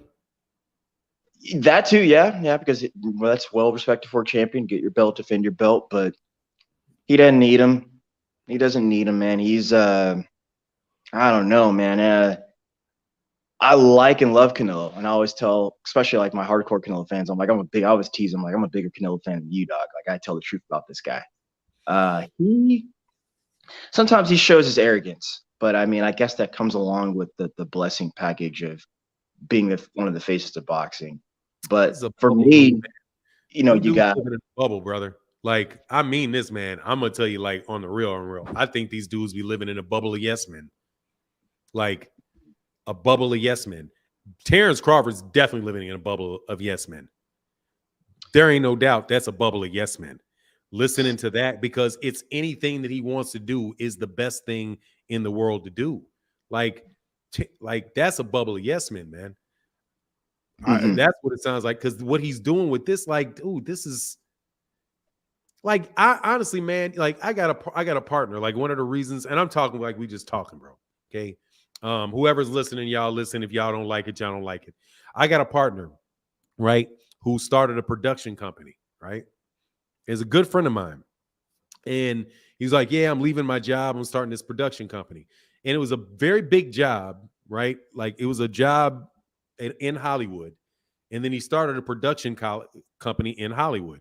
Since doing it, he's won a couple Emmys. He's won some Oscars, right, from his company.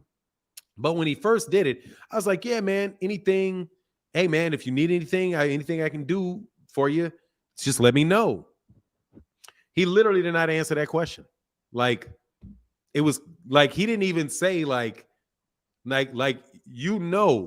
at a certain level of professionalism that you're not going to do business with anybody that is not expert in that area that you're dealing with. You know what I mean? So like when you are somebody that is a businessman and you're starting like a mom and pop shop or something, you may hire your cousin, you may hire somebody from your neighborhood, but when you get to like a certain outlook on business, there are people that really are only going to hire people that are very experienced in that genre, or in that area, and who have a lot of expertise and experience in it, right? Because you really don't want to take any chances. And like some people will say, well, that's why you don't hire a lot of black people. This guy doesn't hire a lot of black people. And the people will say, look, man, I will hire a black person when that black person's available that can actually do that job, right?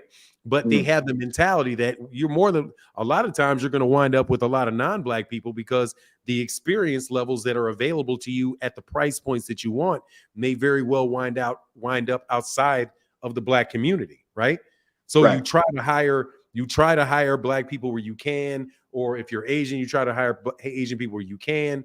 But what you really want around to make that business successful for you and for your family that is black is you want to have the absolute best people around you that can do the job.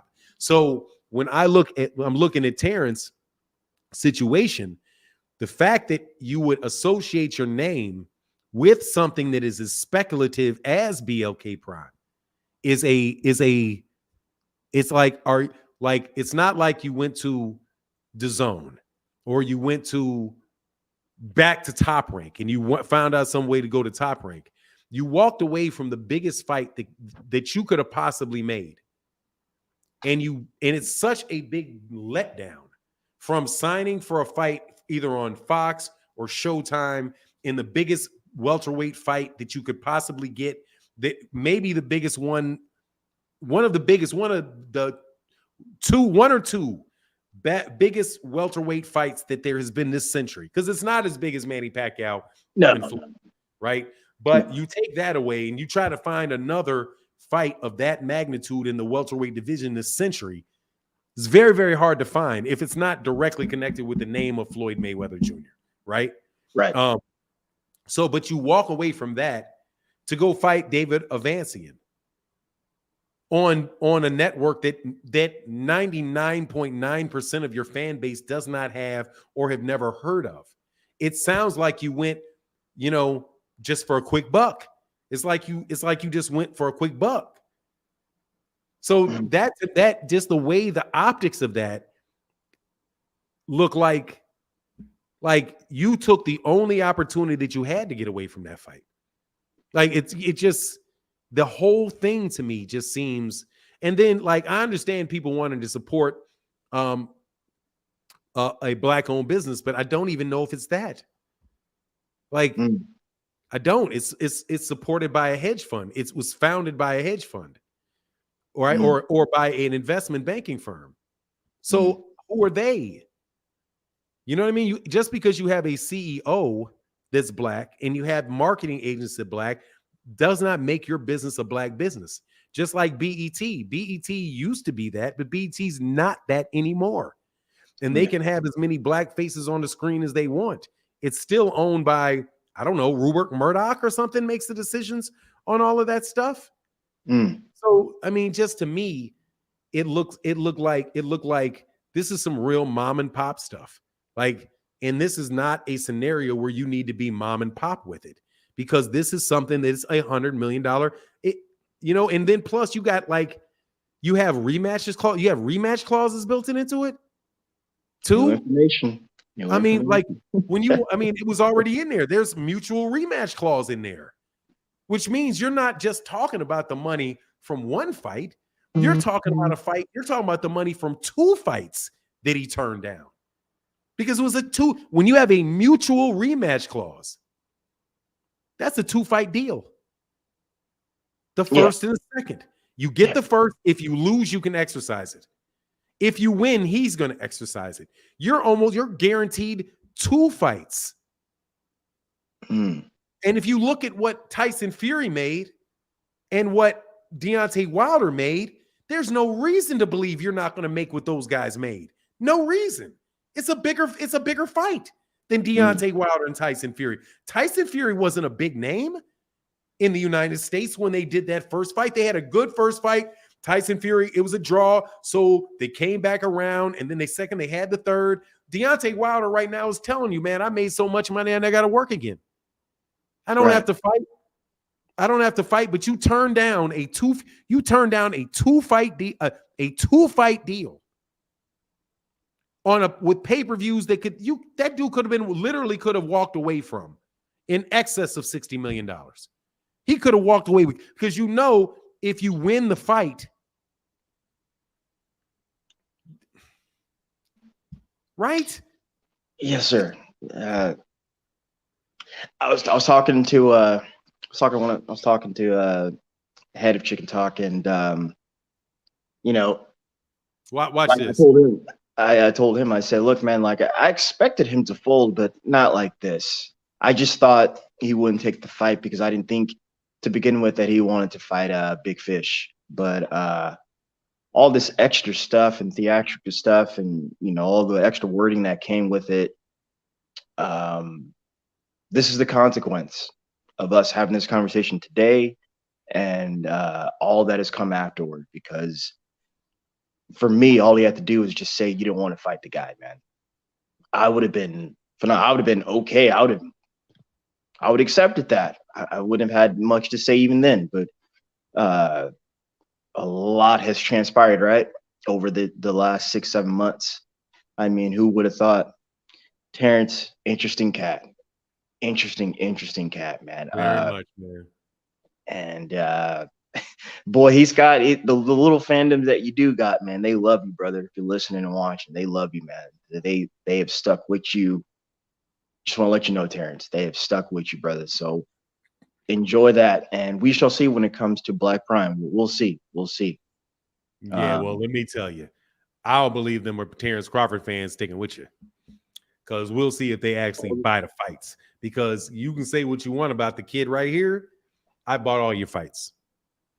I bought all your fights. I bought every pay-per-view that Bud had. I paid for every fight that Bud has had. I've watched every single one of them since early on in his career. A lot of the people that are talking about Terence Crawford and all this stuff, a lot of those people, in my opinion, are people that don't like the PBC or want something to be out there negative on Errol, because Errol Spence Jr. is the dude with the dude with the fan base, bro. And so I don't even know, but we'll see. You'll see if he ever fights somebody. If I'm surprised, and I would tell you, if he turns around and fights Errol in the second go around, I will tell you, I will be surprised. No. See, let me say this too, Fernand. See, I don't let people get away with that no more. Not you. Just because my next question is how are they going to fight? I got to know this. I have to know this so I can go to sleep. He's not going to get any better a deal. You're not going to get any better a deal. And if the shit that you do flops, if that flops, like the numbers are, and it is almost inevitable to flop.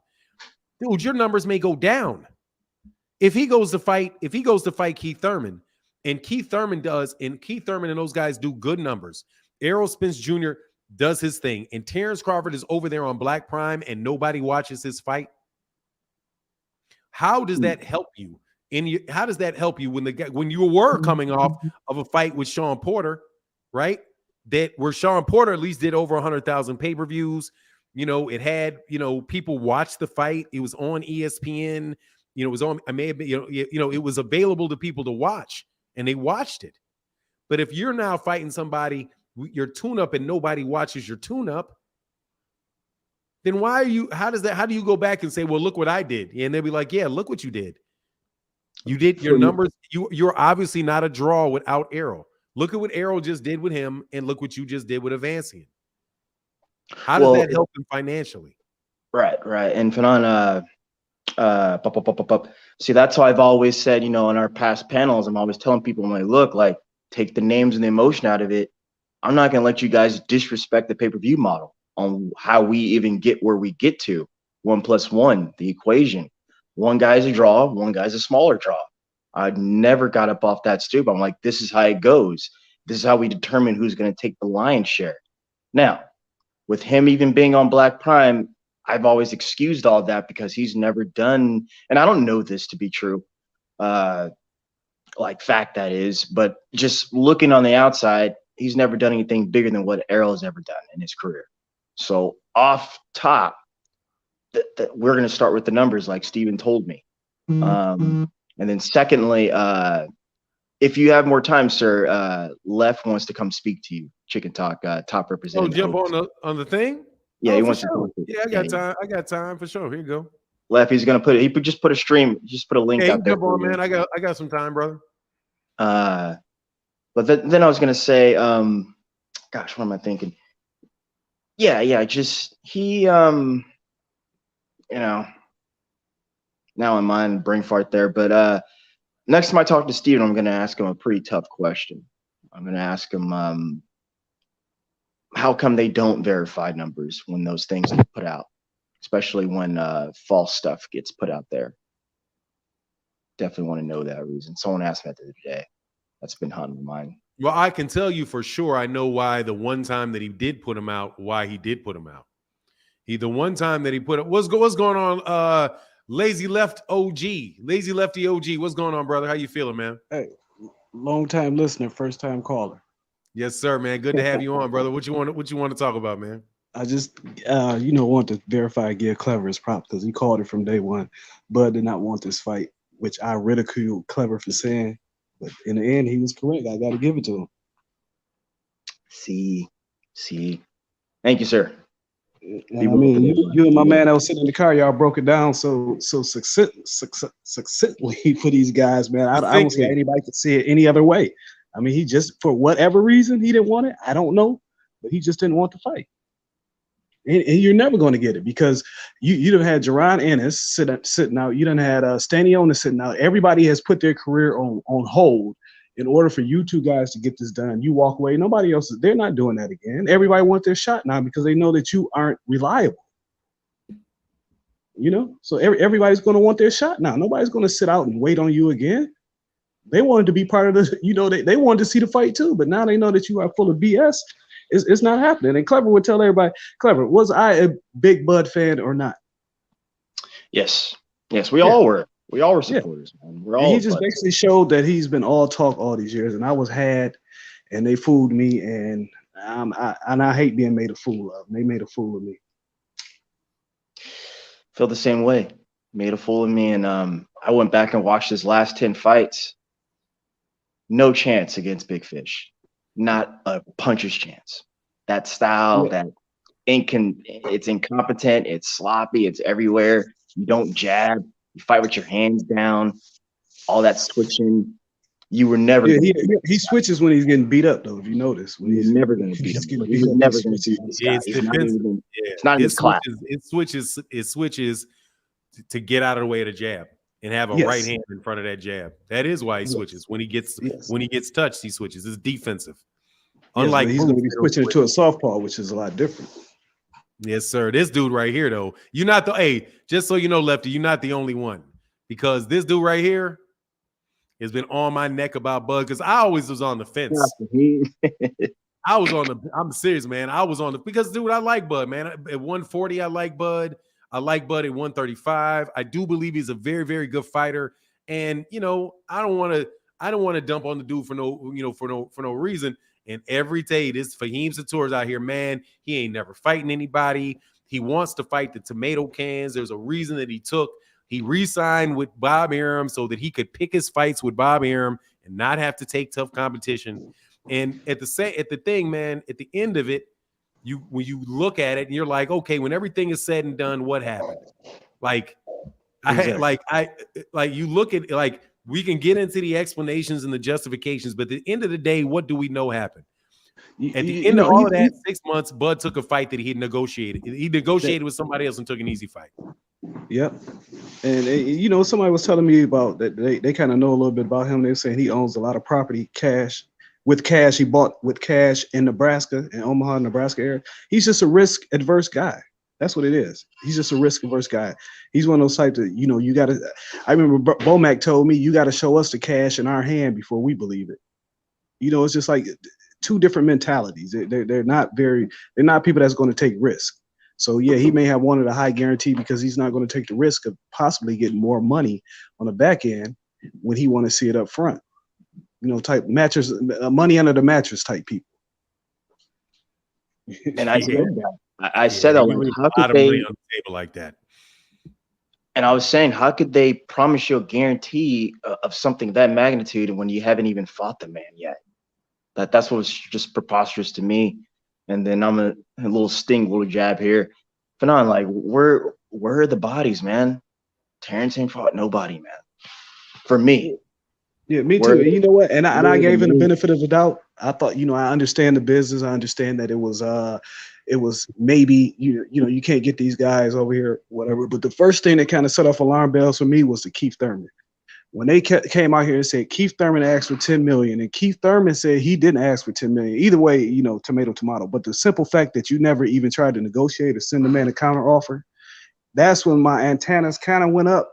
Because like I told Red, his coach, you're saying the man asked for $10 million, but you never told us what your counter offer was to him. If a guy, that's like Bud going to PBC asking them for a $20 million guarantee, and they never counter.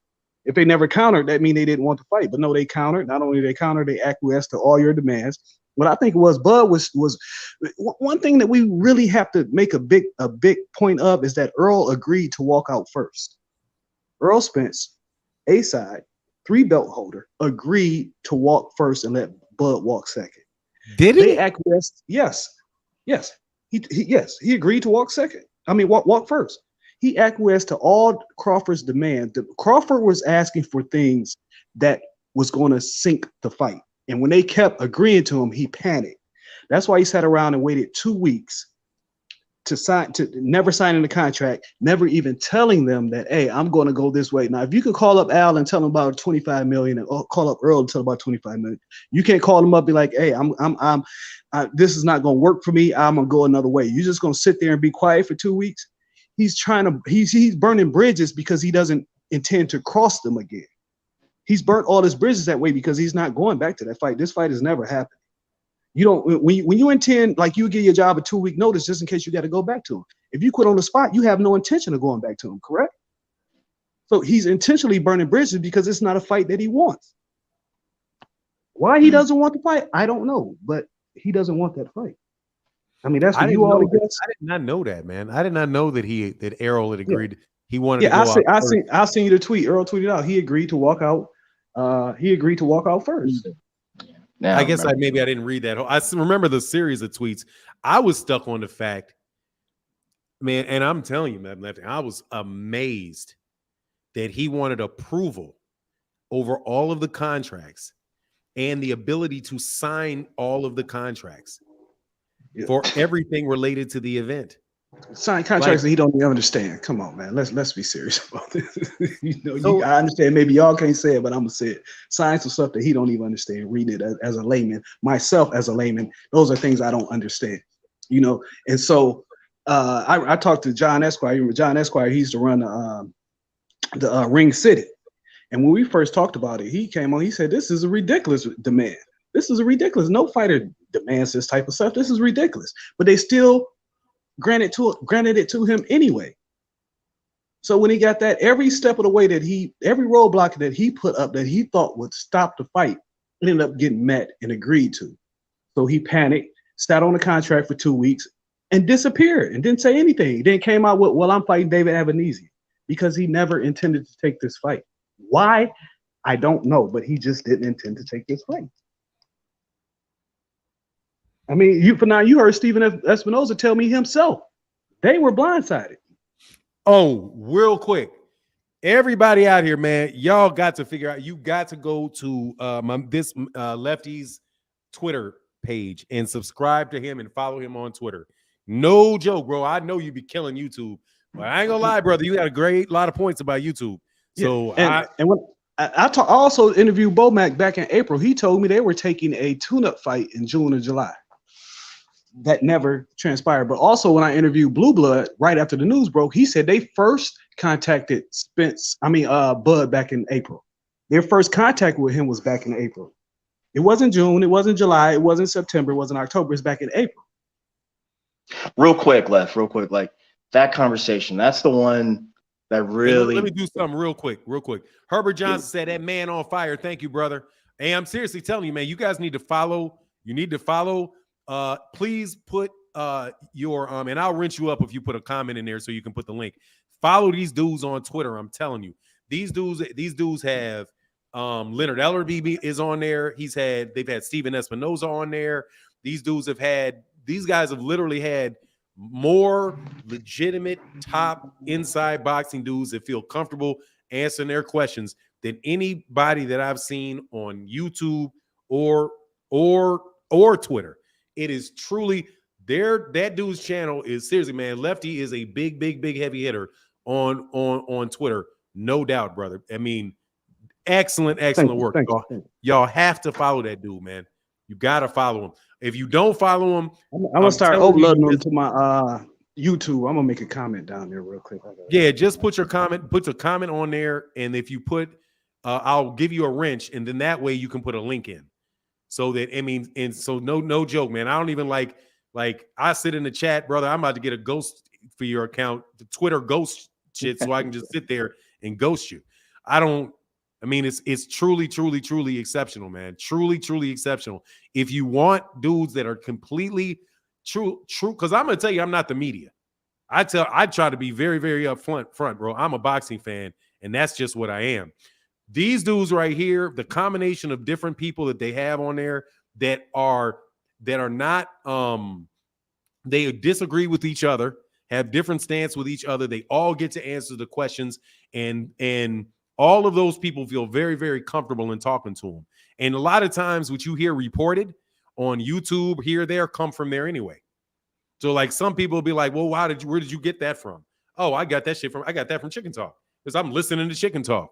So, but then every time I do it, I'm be very blunt. Every time I do it, I say Chicken Talk. I say, hey, right. Chicken Talk. Where did you? Because I'm telling you, I don't know how. I've never talked to Steven Espinoza. You know what I mean? I've never talked to like these guys. I just put it down there with the Cyrus. I just put it down there with the Cyrus. Okay, I'll do this. So y'all, let me get these couple super chats, and then y'all can continue cook. Because I'm telling you, man, guys need to know. Guys really, really, really do need to know about what you're doing. And one of the things that I like that you say is, because I'm the same way. You're like, you pay to go to fights. I pay to go to fights. Yes. I don't get press. I don't go to press. I don't get press passes. I don't do that. If I go to a fight, the most I may do is call somebody from the PBC so I can get a ticket. You know, but other than that, I don't do it, man. So I appreciate what you guys are doing over there, and you represent Black people better than any other channel that I've seen do it. Yeah, a lot of very educated. I'm talking about lawyers, financial guys, very educated Black people. Them digs, the two digs. Oh yeah, that's how we make them in Detroit. That's how we come up with Detroit. What's it, Rich Diggs and who the other dude? I don't know if they're brothers, cousins. Yeah, they're twin brothers. They're twin brothers. Oh, they are. Oh yeah, those two dudes right there.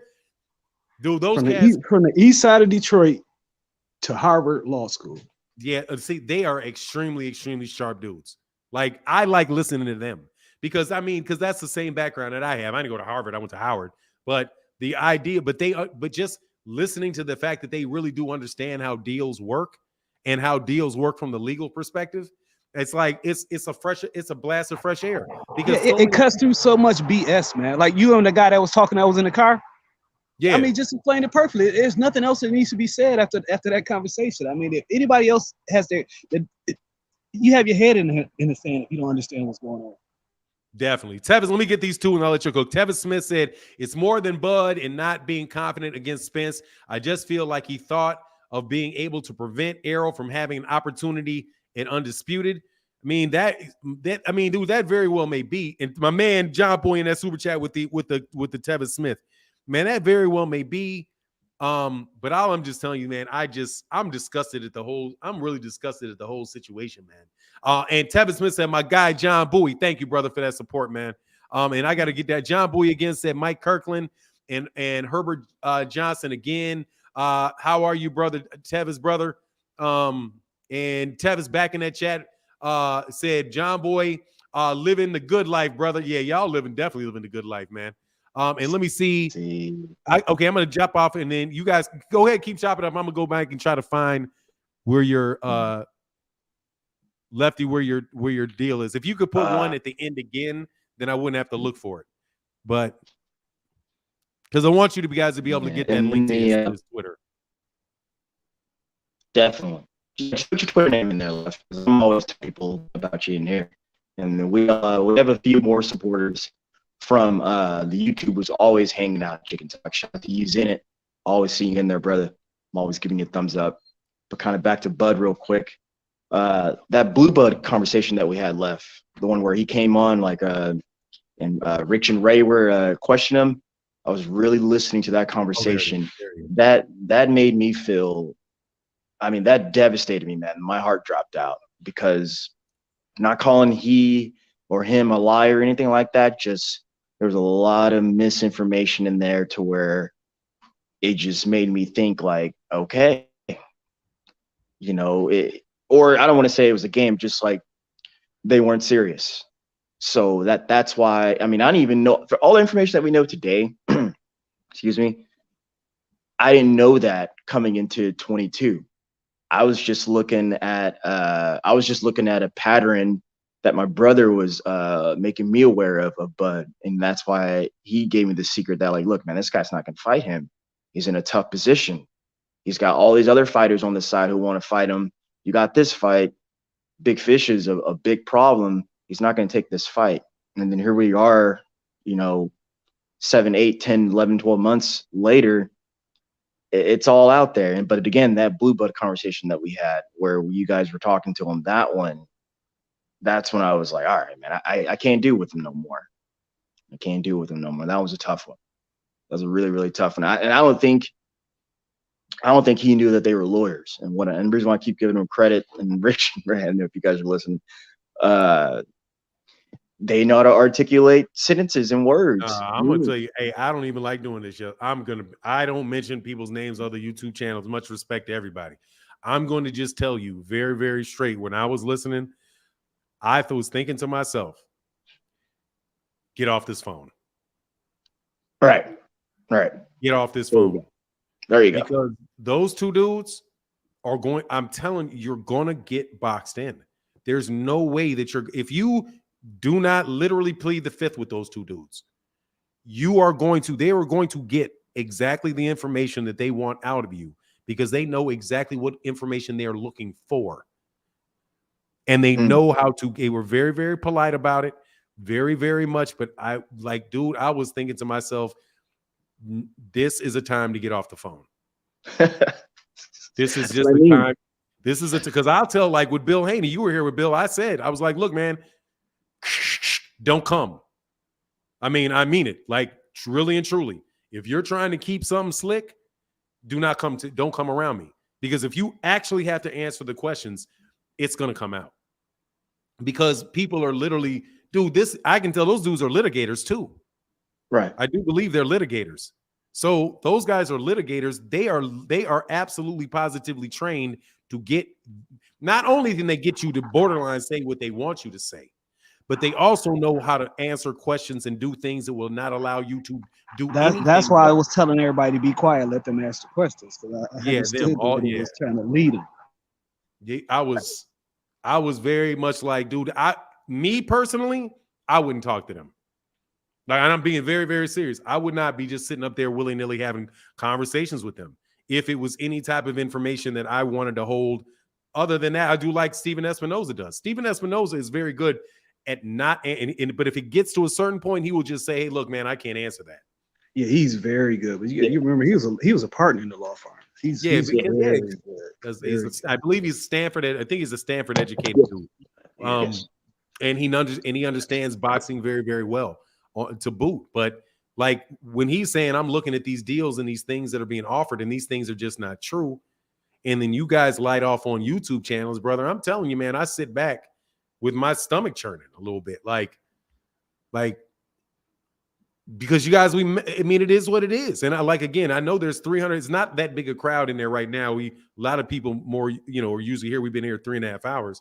But I mean, as far as like what we do in boxing conversation, it gets real fuzzy when you switch from being a boxing fan that wants more information to being a an unofficial public relations operative for a fighter. When Samson Leskowicz is talking to you, who he's representing Samson Leskowicz. Exactly. Right? When you're talking to Leonard Ellerby, you know full well that you're talking to Leonard Ellerby. You're talking to Leonard Ellerby and what Leonard Ellerby's angle is, and you can justify that. You can be like, okay, well, it's Leonard, right? But I'm going to tell you something about Leonard Ellerby. I ain't never caught that man in no lie. No, because he's going to tell you. He's going to tell you how it is. He's not going to sugarcoat anything. He's not going to BS you. He's going to tell you like it is. We are going to build Gervonta Davis as a star. He's going to fight star. He's not telling you Gervonta Davis is going to try to be undisputed or all that. He's going to tell you how it is. What Leonard Ellerby does, he tells you what every other promoter actually does. They do the same thing that he say. They just won't come out and say it. They won't be as frank as he is with it. Until they got to really explain it, and then they will. Yeah, but I just sent you some because I want to say this and I didn't want to say it without sending no proof to it. But this fight with a private chat or the chat. Yeah, this fight with no, to your Twitter DM. I didn't want to say it without proof. I don't like saying statements without proof, just so you can back up my statement. But this David Avenesian fight was well into the works, guys. Okay, it was originally supposed to be Thanksgiving weekend. It wasn't even supposed to be December 10th. This was well into the works. Okay, so they can fool a lot of people, but I'm not fooled. The jig is up on these guys with me.